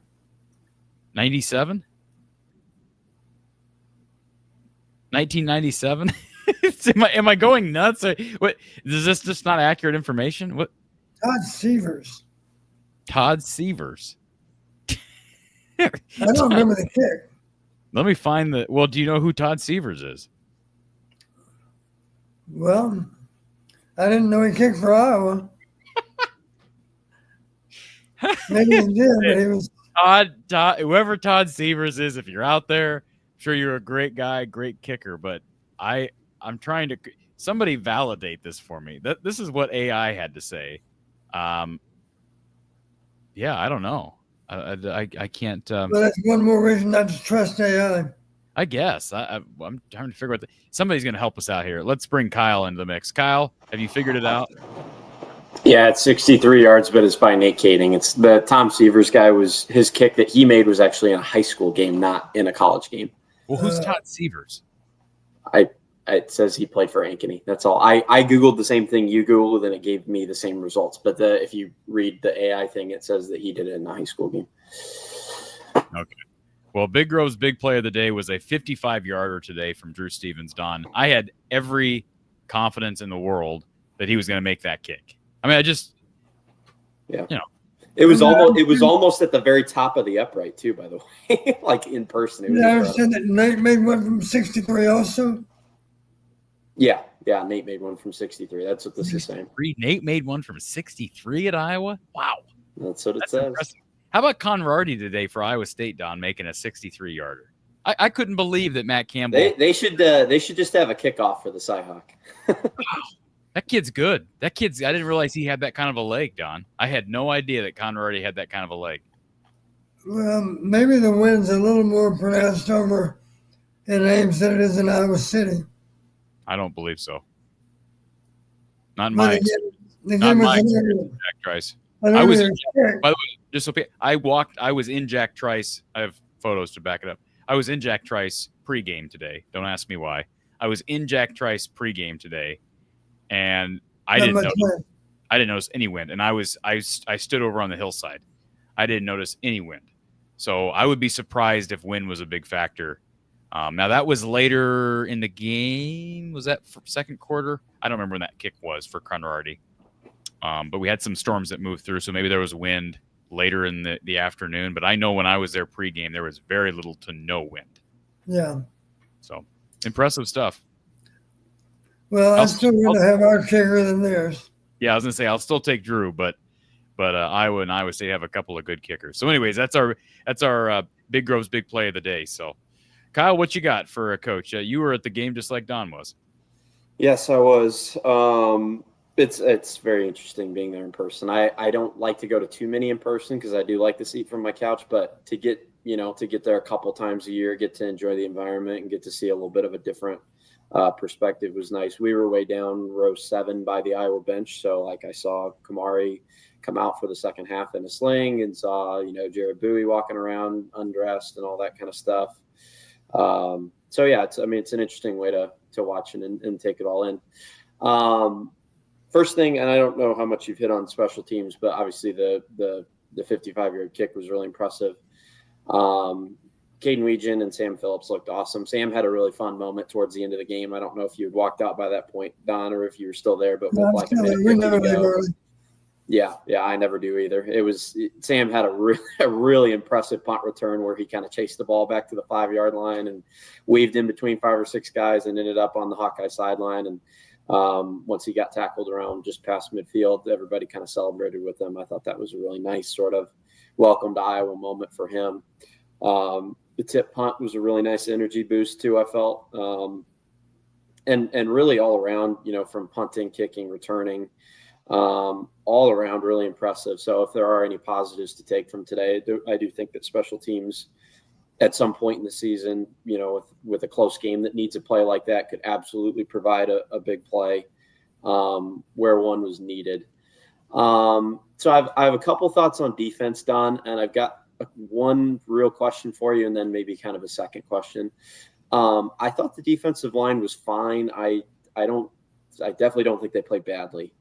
The one thing that I noticed a few times kind of in the middle of the game was Albany was running some of these sort of like option reads with their quarterback, and they ran some sort of motion plays to get wide receivers or running backs the ball. And between Hurkett and Llewellyn, there were some of those reads that they bit really hard on and didn't really stay home on. And on some of them, like Jaden Harrell covered for Llewellyn a couple of times, or Hurkett a couple of times when they did bite on the fakes. But they bit really hard to the point where the quarterback had running room. I was just curious, is that something that you think they do need to clean up for Iowa State, or is that one of those things where they're taught to go after the running back and let the linebacker deal with the quarterback? How are they taught to cover that? One time, I can't even remember who it was, but somebody was fooled on a naked, and it was an edge rusher. It was a guy, I think it was even an extended edge rusher, maybe an extra rusher. I wasn't even sure if it was the end or not. But anyway, somebody's responsible for contain. In any defense, somebody's not supposed to get suckered. And, of course, that's why people run naked. And sometimes when the fake is away, then the pursuit from the backside tries to make a play across to the other side of the formation. And, of course, that's a good time to run a naked on them. So I don't know. You can control that with a call. There might be a call that tells that backside rusher, don't get suckered inside. Just be cautious. And what we're saying is we expect a naked, and you got to be the one to play it. You got to be up in the guy's face because you didn't get suckered. You can control that with a huddle call if you want to. That's one way to do it. Or maybe just coach him to do that for that particular game. If the guy has a history of running a lot of nakeds, that would be a good thing to do, of course. So I don't know. One time I do recall being surprised that we got outflanked so easily because it was a guy that was rushing from a wide position even. Yeah, he wasn't I think I know the player. He was wider than that. He was a space player, what I call a space player. He wasn't lined up over an offensive player. He was wider than that. And he almost went unblocked on that play too, didn't he? It wasn't. I mean, he was like one-on-one with the quarterback. He just got suckered. Yeah. And it was well executed by our opponent, and my guess is it was a mental bust on the part of that rusher. I don't know that. Again, you don't know what he's been told. But in general, of course, you've got to stay at home. Don't try to do somebody else's job. Do your job. And if your job is contained, then be sure you can contain the guy with the ball, even if it is the quarterback. Yeah. And that's one of those things, too. Like, again, against Albany, are you going to get killed for doing something like that a couple times? Probably not. But, man, you put a good running back in that position or a good quarterback who can run the ball. And it wasn't like they barely missed tackles. I mean, the fakes and the biting on the fakes was so aggressive that, there were 5 yard, 6 yard holes where the quarterback had plenty of room to run. So, yeah, I don't know how many missed tackles. Some games, it's put it this way. I don't think we missed that many tackles today. Yeah, not at all. Typically, if you run into a back like Saquon Barkley, here's a shocker. You miss more tackles that week. It's just tied into the fact that he's not your average ball carrier. And today, I don't think we had anybody from an opponent standpoint that was that elusive. In general, we did a good job of getting them on the ground. That's why they only ran for however many yards they ran for. A lot less than 100, as I recall. I don't know how many yards they threw. Yeah, it was like 60 about yards 50 or 50 yards. Yeah. Kyle, did you see the play when Dunker just ran down the field like he was going to go catch a pass? Was that in the red zone? Yes. They had a first down with I don't know what he was doing. We were looking at each other like, what was the play call? Yeah, ineligible receiver Illegal downfield. form, yeah, Like, yep. Wait a minute. I'm like, okay, really was it? And they show the replay, and I'm like, what is he doing? He was almost in the end zone, wasn't he? Yeah. So it's almost like he took on the snap. Yes. Yes. He just started running. Anyways, and you have my comment up there too. Did you see that play, Don, where he got rolled up on by a linebacker or something? So the linebacker rolled up on him and kind of came up on the back of his legs there. And he at the end of the play, he put both of his hands up and waved like this to the training staff and said I'm good, because it kind of looked like one of those ones where if you get rolled up on as an offensive lineman, you could see an ankle injury or knee injury, but he put both hands up and was waving elaborately to the training staff. Chevy Otis says that was a RPO, so he was going out there. Yeah. It might have been an RPO. Yeah, I don't remember that, but I don't doubt that. So So it might have been an RPO. We're not a big RPO team, but maybe that's one isolated case when we did have one play that was an RPO. Yeah. The other thing I'm curious For about, those that don't know, run past up. Yeah. Just being there in person, and I have, I've been to, I go to a couple games a year and then watch the rest. So I don't see them in person a whole lot.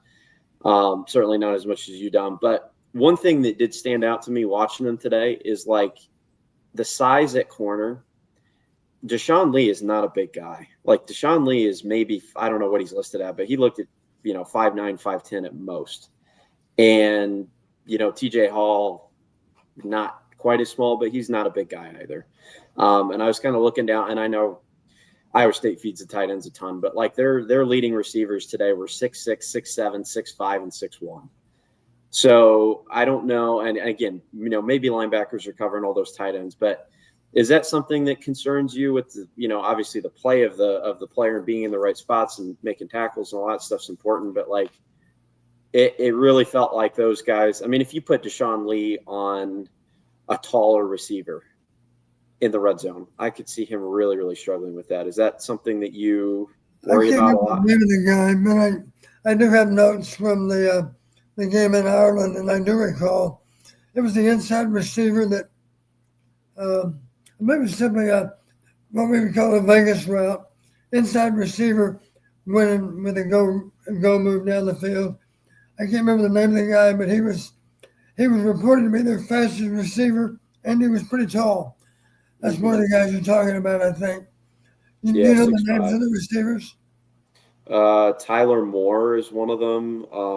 Gabe Burkle is obviously a tight end. The guy from Arizona that caught the long to start the game, and he caught a touchdown a week ago against Kansas State. Yeah, there's one of them. Is Skildon is one, or Skildison or something is one of them as well. That guy. Yeah. Okay. He's 6'1". He's 6'1". Yeah. That's the one I believe you're talking about, Don. Yeah. Okay. Yeah. They're all fairly big though. I mean, it's I don't know. Maybe it's overblown, but I don't know. Well, I think what's not overblown is Iowa's defensive line needs to really make life difficult on Becht. Almost said Rocco Becht. Is it Rocco Becht? Yeah, it's Rocco. Man, what time is it, man? It's like 20 to 12. What? This is ridiculous. Anyways, anything else, Kyle? Well, the only thing I was going to point out as well is that I am, once we got to the point where it was kind of obvious that we weren't going to get a whole lot going through the air, I was kind of paying more attention to what was going on downfield than what was going on at the quarterback. And I thought Sam Phillips and Jacob Gill were wide open a couple of times, not for big gains, but for, 8 to 12 yard gains. And there was one play in the maybe not quite the red zone, but close to the red zone, where Zach Ortworth just streaked down the right hash, I think it was. And I think it was earlier on that drive that later Gronowski ended up running it in. So we scored anyways. But Ortworth ran down that hash, and the whole north end zone was going nuts for him to get the ball, and it didn't happen. So I mean, I guess from that perspective, maybe you're not concerned about the fact that people are getting open, because I do think people were getting open. I don't think it was a problem of nobody was open. I didn't notice Anderson get open a whole lot, but he was really like the only one that I didn't see get open at all. So again, I guess from that perspective, it's good that people are getting open, but man, it was tough a couple of times in that, especially in the north end zone, because it's so stacked that if people start to notice that, it gets really loud really quickly. And the only other thing I'd say looking at the passing game is, at least from Mark's perspective, right? He did look like he was going through his progressions very, very quickly. Going from option A to option B to option C to option D very quickly, which resulted in a lot of those checkdowns. Because if the guy wasn't streaking wide open down, his route, he was going to the next guy immediately. It did result in, I think it was 8 different players having receptions for the game. I think one of the things we were really frustrated with like Deacon and Spencer in particular was that like Laporta would get 12 targets and nobody else would get more than 2. So he's not fixating on a particular target. So I guess that's another thing you could take from it. And then I watched Gronowski warm up on the sidelines in a couple of times when he came out.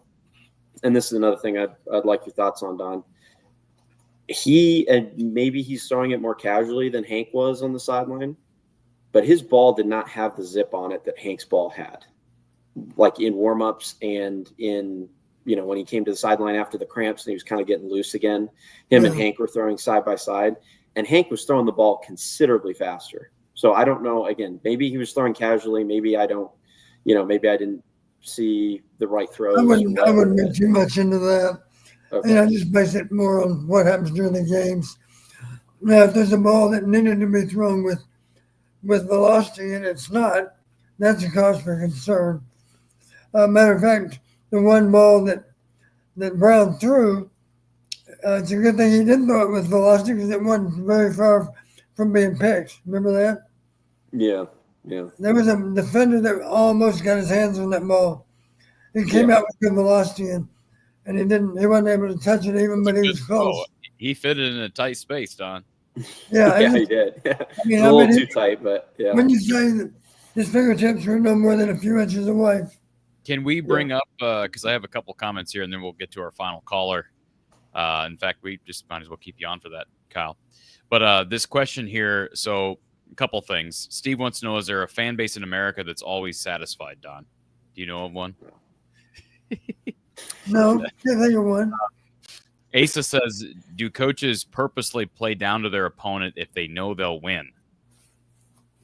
Short answer, yes. What do you mean by yes? Then why are teams beating other teams 60-0? What?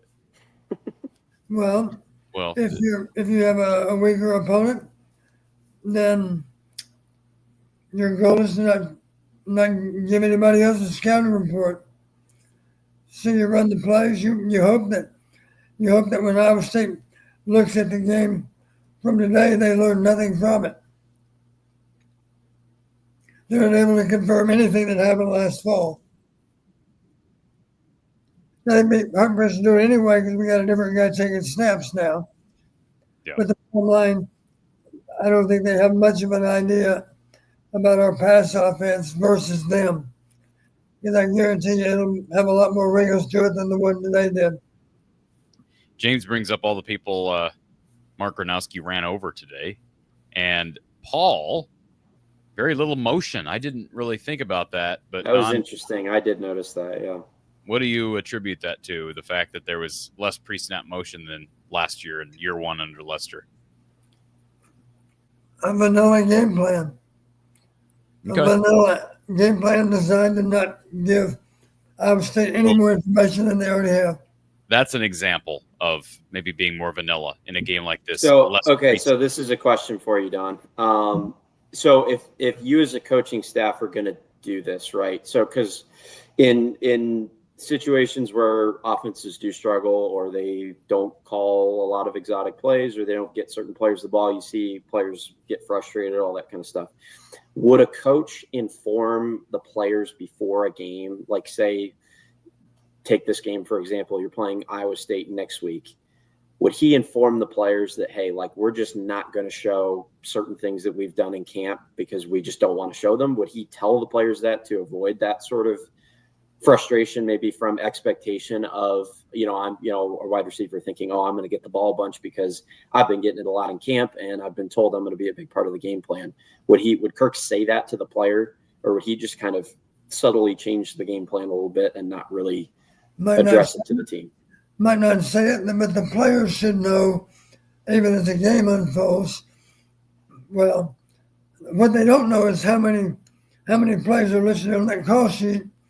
But what they might know after the game is we didn't show them anything at all today.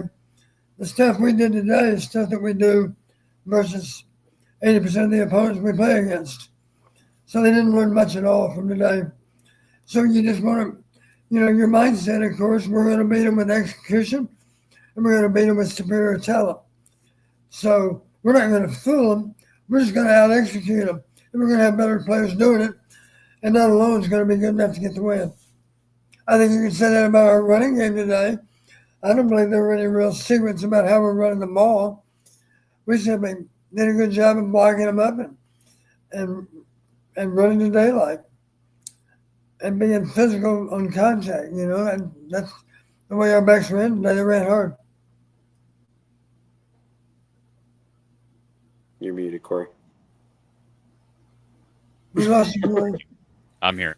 For people that say North Dakota's crap, they're not picked high in the league this year. South Dakota is. They're picked third in the league behind only North Dakota State and South Dakota State. But to act like the other Dakota schools are not good, Don, you coached in that league. Those are all very quality programs, are they not? Yeah, that's part of the problem right now with Northern Iowa. Every year, I think the way the conference is set up, every year they play all four of those schools. Yeah, and they're all four. Two of them are exceptional. The other two are also good. They're picked below North Dakota. The Fighting Hawks are picked above UNI this season in the Missouri Valley. Man, just again, HROT88. Corey thinks way too highly of the Missouri Valley. Well, maybe you just don't know what you're talking about. Is that possible too? Is that possible? Ooh, we got Midnight Corey coming out. No, I'm just Is this saying. guy aware? I'm just saying. How many national titles we've won in recent years? Yeah, that's what I said. All the national titles, Don. All of them, right?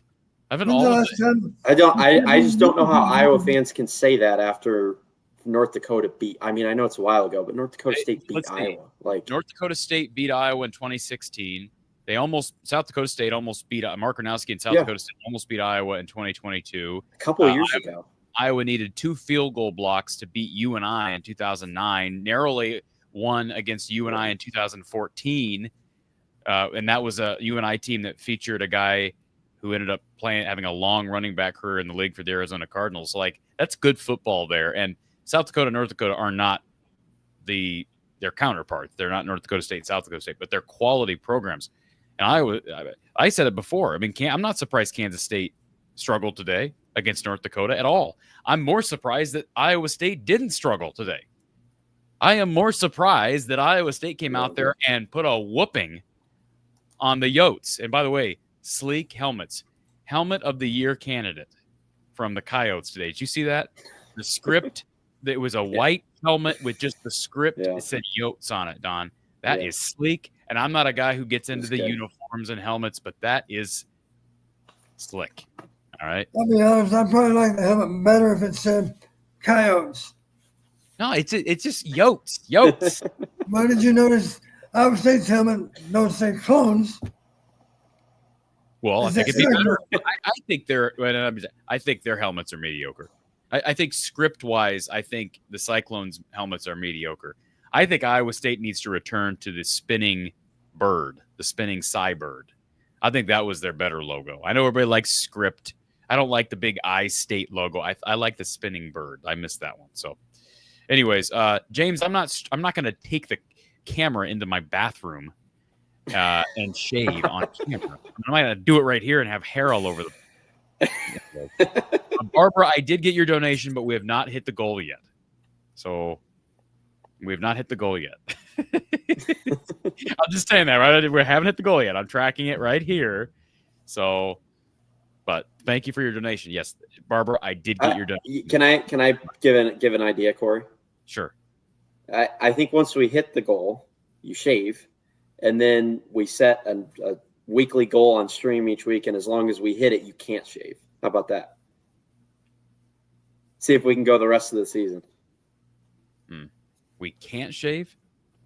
Yeah, we get you to shave this week, hit the goal tonight, and then the rest of the season, as long as we hit X number of dollars, Corey can't shave the whole rest of the year. But I want to be able to shave. I don't want to have to just grow it out. That's the point. That's the point. They're paying for entertainment. That's why I need the camera as I'm shaving. No, I'm not gonna. I guess so. That's a good idea. Dennis, thank you for becoming a YouTube member. We appreciate that, Dennis V21. And I see you sporting your Hawkeye gear in your profile photo, so we appreciate that. Hey, Kyle, since you're here, you want to put a plug in for Discord?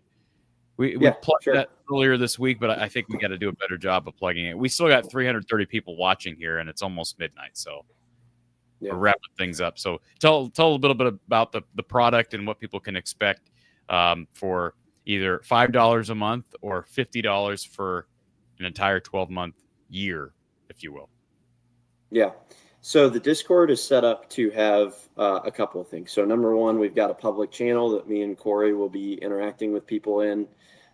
That's a way that you can get in touch with both of us throughout the game. So during watching the game, if you have thoughts that you want to vent out or you want, maybe feedback from myself or Corey on, that's a great place to do that. I have my own specific channel on there for stuff I might post as far as little, small articles, polls, all that kind of stuff. So you can expect that. And then as long as we're getting engagement with it, we have plans to do stuff like a pregame show, like a halftime show, all those kinds of things as often as we can. Obviously schedule dependent, not necessarily every single game, but Corey and I have talked about this over the last couple of years as we've tried to figure out ways to grow it. But the superpower that I think this platform has is that Corey and Don and Kashin and all, everybody else that comes on, the superpower is the interaction with you and the relationships that are built through the calls and are built through the chats and all that kind of stuff. And so we view the Discord as a more sort of intimate, personal way to do that with the select, few people that want to participate in something more live and not just after the game, I guess. So that's the idea behind it. It's another way to engage. It's another way, obviously, as well, to support the show. If you appreciate what Corey does, which I certainly do, and appreciate what Don does and all that kind of stuff, doing things like this is a great way to help keep it growing and keep it available to you. Because the product that's been put out for the last 5 years for free is something I think everybody appreciates. So if we can have more ways to interact with people away from this, then all the better. Good description, folks. It's pretty easy to do this. If you've never used Discord, you just download the Discord app or go to discord.com and set up an account. It's free to do that. And then all you have to do is go on our donation pages, either Venmo, Cash App, PayPal. It's all in the description of every video we post, including our live stream. You just donate. And if you're going to do the year, just enter $50, label it Discord for a year, or Discord. We'll know it's for a year if it's 50. And you'll get access. You'll get an invitation to the Discord server, and you'll be in for the year. If you're doing it on a monthly basis, you'll label your donation Discord for $5 and just make sure it's a recurring donation so that your invitation doesn't expire after a month. So, by the way, too, can I just say, not to give a shameless plug, but the best time to get in the Discord is right now, because there's not tons and tons of people in it. So you throw something in the Discord, it's, me and Corey and a few other people. This is the best time to be in there. If it grows and grows later, then that's great. But for now, you're going to get both of us pretty unfiltered and with a limited number of people. Yeah, we launched this kind of last minute before the season, but the idea here is we've got a long sports season ahead with football, men's basketball, women's basketball. This is an opportunity to interact during the games, before and during and after the games. And then there'll be some supplementary content, as Kyle alluded to as well. But I mean, again, $50 for a year, you really can't go wrong with it. And keep in mind, if you donate the $50 on PayPal, Venmo, Cash App, there's no tax on that because it's a donation. You're just getting a perk for making a donation as part of a viewer perk, if you will. And then we take the hit with the fees from those third parties. So again, pretty simple to do that. Just go to the description. If you have questions about it, you're welcome to shoot me an email, info@fromthehawkeyeofthestorm.com, and I can send you a link to any of the 3 payment services. And you can donate you don't have a PayPal account, you can also do so with credit card on the PayPal link. So it's pretty simple to do that as well. First time donating, I get it, can kind of be a little awkward or scary. If you've never used Discord, sure, but it's very simple. Think of it like a message board, a chat forum, that kind of thing. So appreciate Kyle putting work into that. And Sam wants to know if it's different from channel membership. Yes, it's different from channel membership. So channel members, you get recognized in the chat. I try to recognize everybody and thank them for being a channel member. You'll see I just posted some intel here a couple of days ago before releasing a segment about Reese Vandersey. So you'll still get that information early with your YouTube membership. And then Discord is more of that interactive chat discussion. So if that makes sense, am I explaining that correctly, Kyle? Yeah. So you don't really get that as a premium member on YouTube. It's sort of, it's think of it more like a message board. I don't want to call it a chat. Exactly. It's a more interactive message board. That's what like message boards that other people have. They put stuff up and you can kind of interact with them here and there. This is just a more interactive version of a message board. Yeah, we would get Don an account, but I think he'd get into trouble.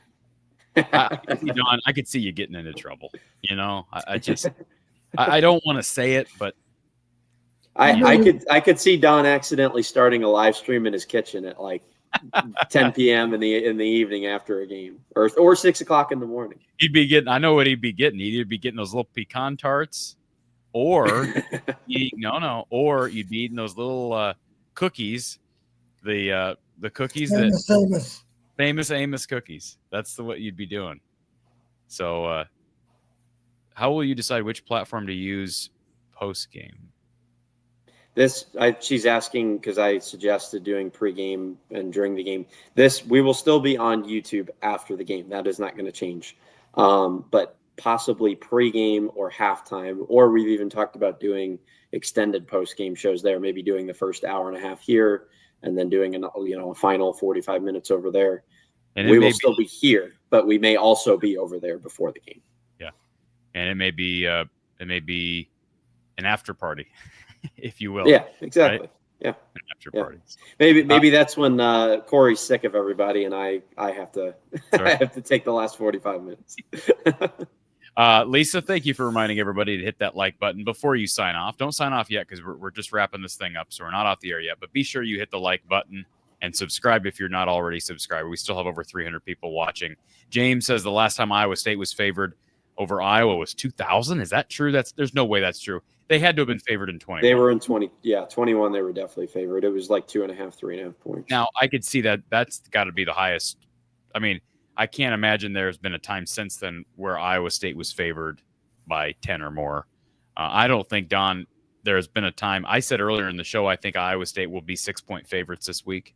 Maybe that's lofty, but man. Well, they opened at a 1.5, so that would be a really big move for a line. I mean, I'm not disagreeing with you that they should be. That's just the point. The lines just don't. When did those? I don't know anything about this Vegas thing. When did that open? They opened last week as 1.5 point underdogs. Today was big. I mean, I'm not saying it. Yeah. It determined. I, as an Iowa fan, know that game has a chance of being really good, and Iowa has a chance of winning. But I'm just saying, like, based on what we saw today, do you feel substantially better about Iowa State? I do. Do you feel substantially worse about Iowa? You have reason to make that argument too. I mean, I do think. I mean, I think if I had to pick the game honestly right now and took my bias out, I would probably say Iowa State by 7 to 10. I think that's That's about where I'm at right now. And I'm not saying Iowa can't win. I'm not saying, but again, we're in this position with Iowa possibly, we don't know, but possibly, where the outcomes available are an Iowa State blowout or like a not super close Iowa State game, an Iowa State win that's close, or an Iowa win that's close. I don't know that we're just going to run it down their throats, run for 350 yards and win by 20. That doesn't look like. How about this from Kyle Hawks? He said, "Thank you for being a premium member, Kyle, on YouTube. Thank you for that." He says, "Good news. Brecht only had a 95% completion percentage, and oh no, 3 touchdowns." That's no good, is it? Oh, and then this is the same joker who made the comment about the Missouri Valley. He says, and let me get my voice ready. Nerves against Albany. He started 55 games. He's playing in front of 75,000 people. What are you talking about? No, I mean, it is, Don, there is something to be said about nerves when you start anything new. He's playing in a totally different league with a totally different set of coaches and teams and fans. There's going to be nerves. To act like because he played at the FCS level, and he's still going to be nervous. And obviously, it's going to affect people differently. Now, I guarantee you, if you asked him right now, he'd say how he played today was unacceptable. He'd say that because he's a competitor, and that's part of the reason why I think he'll play better next week. So, exactly. It's the line has moved to 2.5, by the way, Corey. So it's gone from 1.5 to 2.5, which that just seems so low. It's all based on where the line opened. I'm telling you, because like for them to move it, I can't remember the exact percentages, but it's like for a line to move 6 points, like 90% of the money would have to be coming in on Iowa State. It'd have to be something crazy. Like if they move it a point, it's like 60% of the money's coming in on Iowa State. So that's about where they're at right now. I mean, I agree with you that should be the line, but if it opens at 1.5, it's not going to 7. Connor Alt says that if they win and pass for 200 yards, they'll donate $50. So, well, you donated it tonight, it'd get us over the shave mark. But Connor, then we can start the no shave counter. Yeah. Gary says that Gary Dolphin on the radio show tonight talked about Coach Patterson interviewing for the head coaching job. That's interesting. Don, I don't know that you've talked a whole lot about that on the air, but I'm surprised Gary would bring that. I wonder. Why is Gary talking about me on the air? What's that? Why is Gary talking about me on the air anyway? I have no idea. Because you're on, Don. You're on such a big post-game program. Of course, you're statewide news. My eligibility's done, though. I can't help us. Do you know Gary very well? Fairly well, yeah. Okay. All right. Yeah, he knew games before Hayden retired. Okay. I don't remember his first year, but yeah, I was going to ask you. I knew Zalman better, I'd say.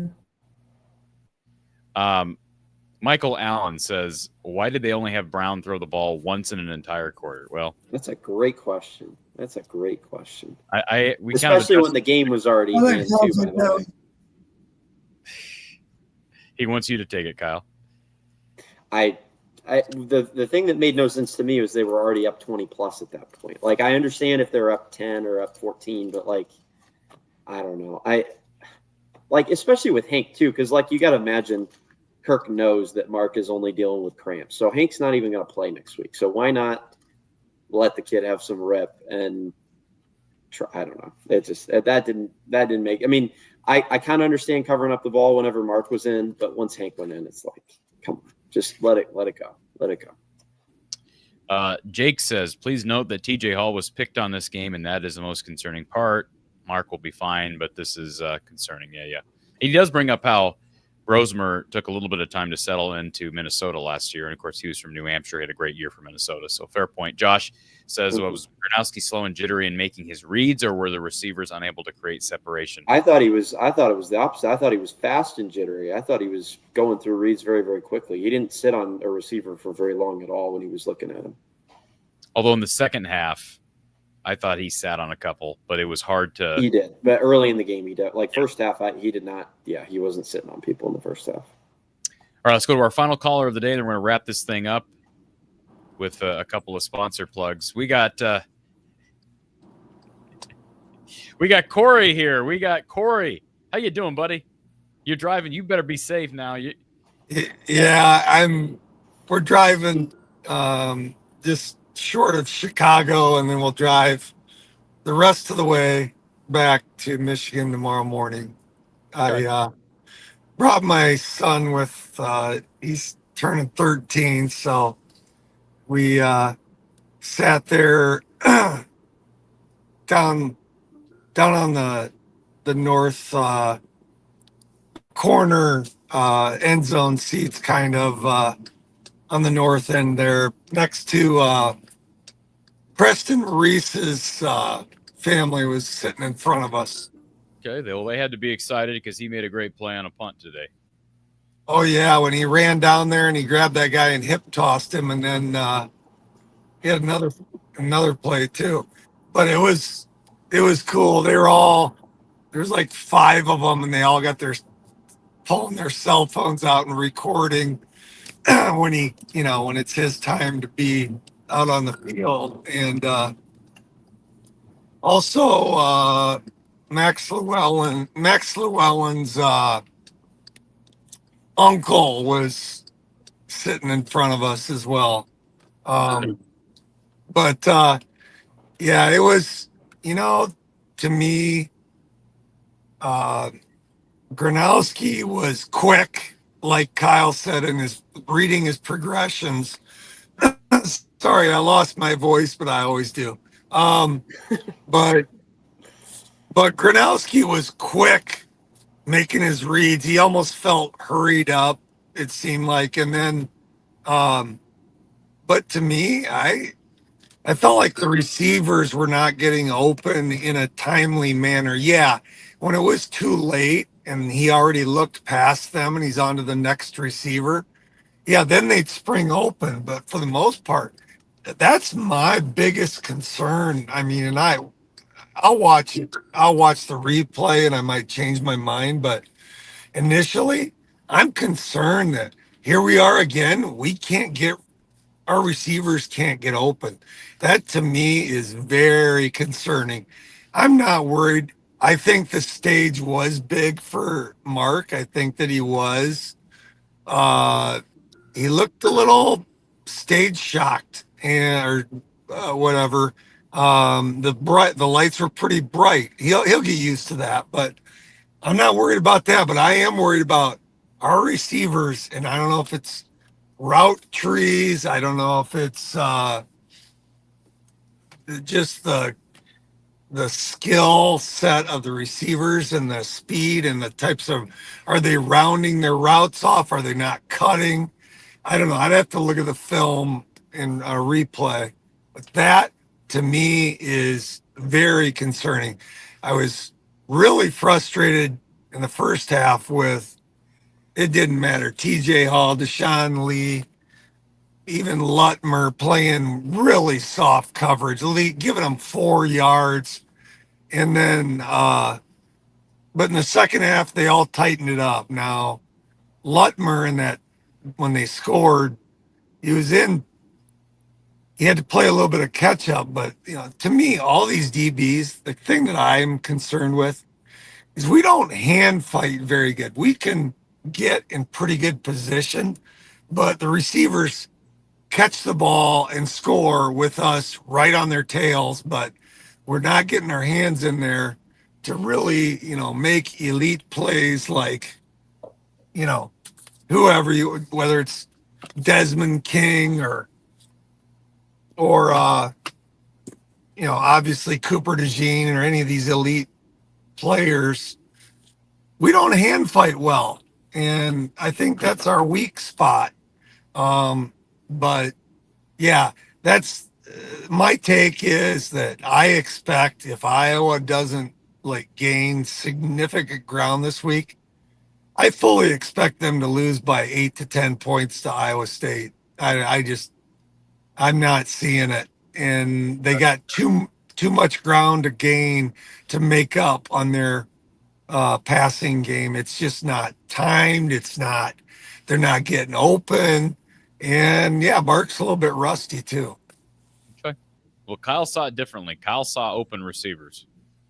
I can see where Corey's coming from about him reading the receiver and then the receiver breaking open, I still don't think that's an excuse for the number of times that it happened. I mean, I think there were receivers open. I mean, it wasn't like Mark missed 2 or 3 guys. I mean, I counted probably 7 or 8 good opportunities for moderate gains that he missed. So the thing I will say too, though, is caller Corey is correct about getting in with and working with our hands and stuff like that.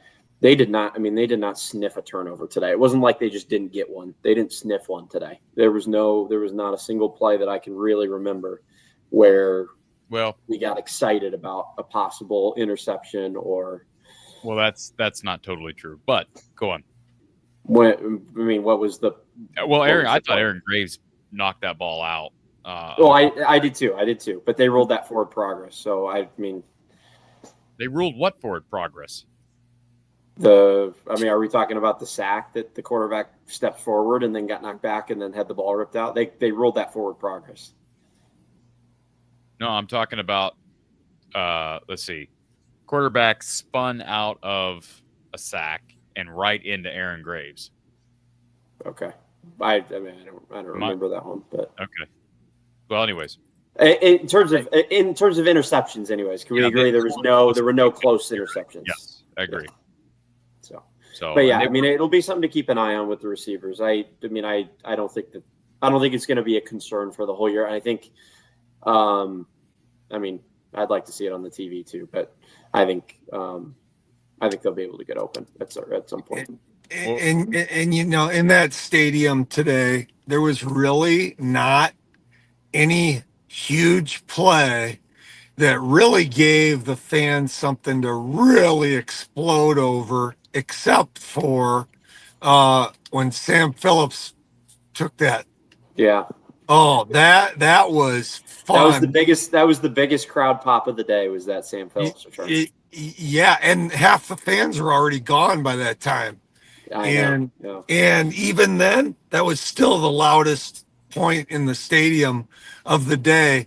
But I tell you what, and I will never take anything away from Caden Weegan. I mean, I'd take him in a second anywhere, but I don't know. I tell you what, Phillips, give him a run for his money. Phillips he's just seems smaller and able to change directions so much better. It's interesting. He's fun, man. I tell you what. It's great to have both of them. I wouldn't necessarily say he's better than Caden, but it's great to have both of them. Well, he's different. He can change direction better. I think Caden makes those sharp. Caden's the kind of guy that if he got through one hole or beat one guy, he could be gone. Sam's the kind of guy where if 4 or 5 guys have a shot at him, he could still get past them. Yeah, and he's weaving, cutting, just really good balance. I'll say this: the running backs, that running back room, it's awesome. The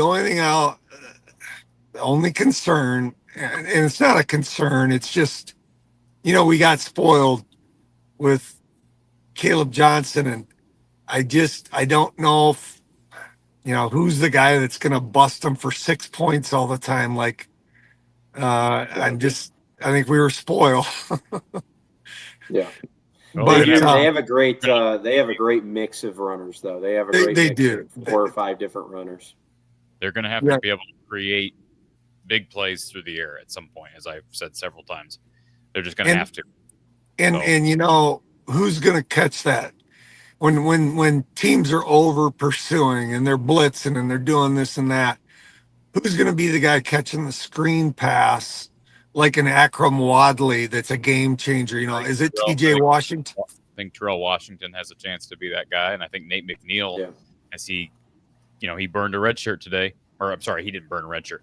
He burned a game today, right? I don't know how many games he's going to end up playing. If he burns, maybe they just plan on playing him all year, but he didn't get much time today, but it was enough to count as a game. So. Terrell Washington runs hard, by the way. He runs really, really hard. Some of those collisions, we were down in near the north end zone, and he had a couple of really, really hard runs. He's not super, super big, but he's a guy that could definitely run with power. Yeah, really, they all do. And to me, I think it's between as far as who's running the absolute hardest with the most speed, the most power, who's giving all effort. I mean, today it was, I think, TJ Washington and Jazz equally. And Xavier Williams, it doesn't look like he's giving it as much effort just because he's bigger and stronger, I think. But, and then, you know, Gavin Williams, I don't know. It's weird for me. I don't, it doesn't seem like he runs as hard to me, but that's just, you know, my take. Gavin Williams that played at Iowa, like, I'm sorry. 10 years ago. 28. Yeah. Help me out. 26, Xavier. No, 28, number 28. Kamari Moulton? Kamari Moulton. It just, I don't know why. It just seems like it didn't look like he was hitting the hole as hard and running as hard as. Play more than like a few snaps? I don't know how many snaps the guy got. No, he played like 5-7 snaps. He was out. Yeah, that's right. And he got, but anyway, you know, hey, Deshaun Lee tightened it up. TJ Hall tightened it up. Lutmer was, they tightened up coverage in the second half, and I was at least happy to see that they improved upon the mess that was the first half. But you know, I made this bold prediction. I said, we're going to see some QB sacks today between Rex Roth, Herkett. We're going to get it. We're going to turn the corner, and we're going to get. And I'm just, you know, I'm surprised that, I don't know, we didn't see that. Corey, we appreciate you calling in. It's getting really late, so I got to let you slide. But yeah, please drive safe. I know you got a ways to go, but drive safe today. Drive safe tomorrow. Come back to Kinnick again, and don't feel like you can't make a quick trip down to Ames next weekend for Cyhawk. Oh boy, yeah, that'd be that. It's just so tough. You know, I graduated from there, but it's just so much farther, man. That's tough. Yeah. Well, drive safe. We'll talk to you. Iowa State broke my heart so many times, and I'll just say this: people want to skip on from KF, but we have a lot of models that we can look at. I mean, you're talking about one of them that might be getting fired, and there's lots of models of coaches that were the hot, shiny, beautiful, shiny object that everybody wanted. And they came in here and they weren't so beautiful and shiny. So I'll take KF. KF forever. Go Hawks. Go Hawks. Appreciate the call, sir. We know where he's safe, parents. Yeah, yes, we do. Kirk talked about Kamari after the game. He said what he said about Kamari's injury was, he said, we'll see. I don't think it's the end of the world, but we'll know more tomorrow. So also for that Cyhawk game, this is interesting, Corey. So 72% of the money coming in on the money line is coming to Iowa State, and about 60% is coming in on the Iowa State spread at 2.5. So 72% on the money line, though. Yeah, interesting.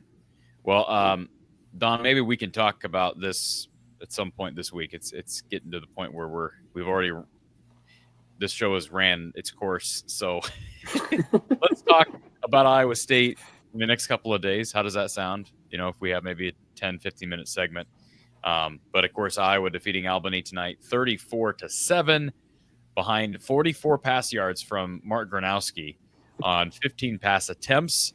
No receiver totaling more than 13 receiving yards, and that was Jacob Gill. One catch for 13 yards. Seth Anderson had two catches. Almost had 1 point per passing yard. Unbelievable. Xavier Williams, 122 on the ground. Terrell Washington Jr., 70 on the ground. Jazz Patterson, 47. Gronowski, 47. Moulton, 22. He goes down. McNeil with 14. Also a good day from Reese Dakin. Finished with 2 punts for an average of 50 yards. We had 100 total. And Sam Phillips with a big 46-yard return. Drew Stevens was excellent. 2 for 2 from one from 28, one from 55. Two extremes there.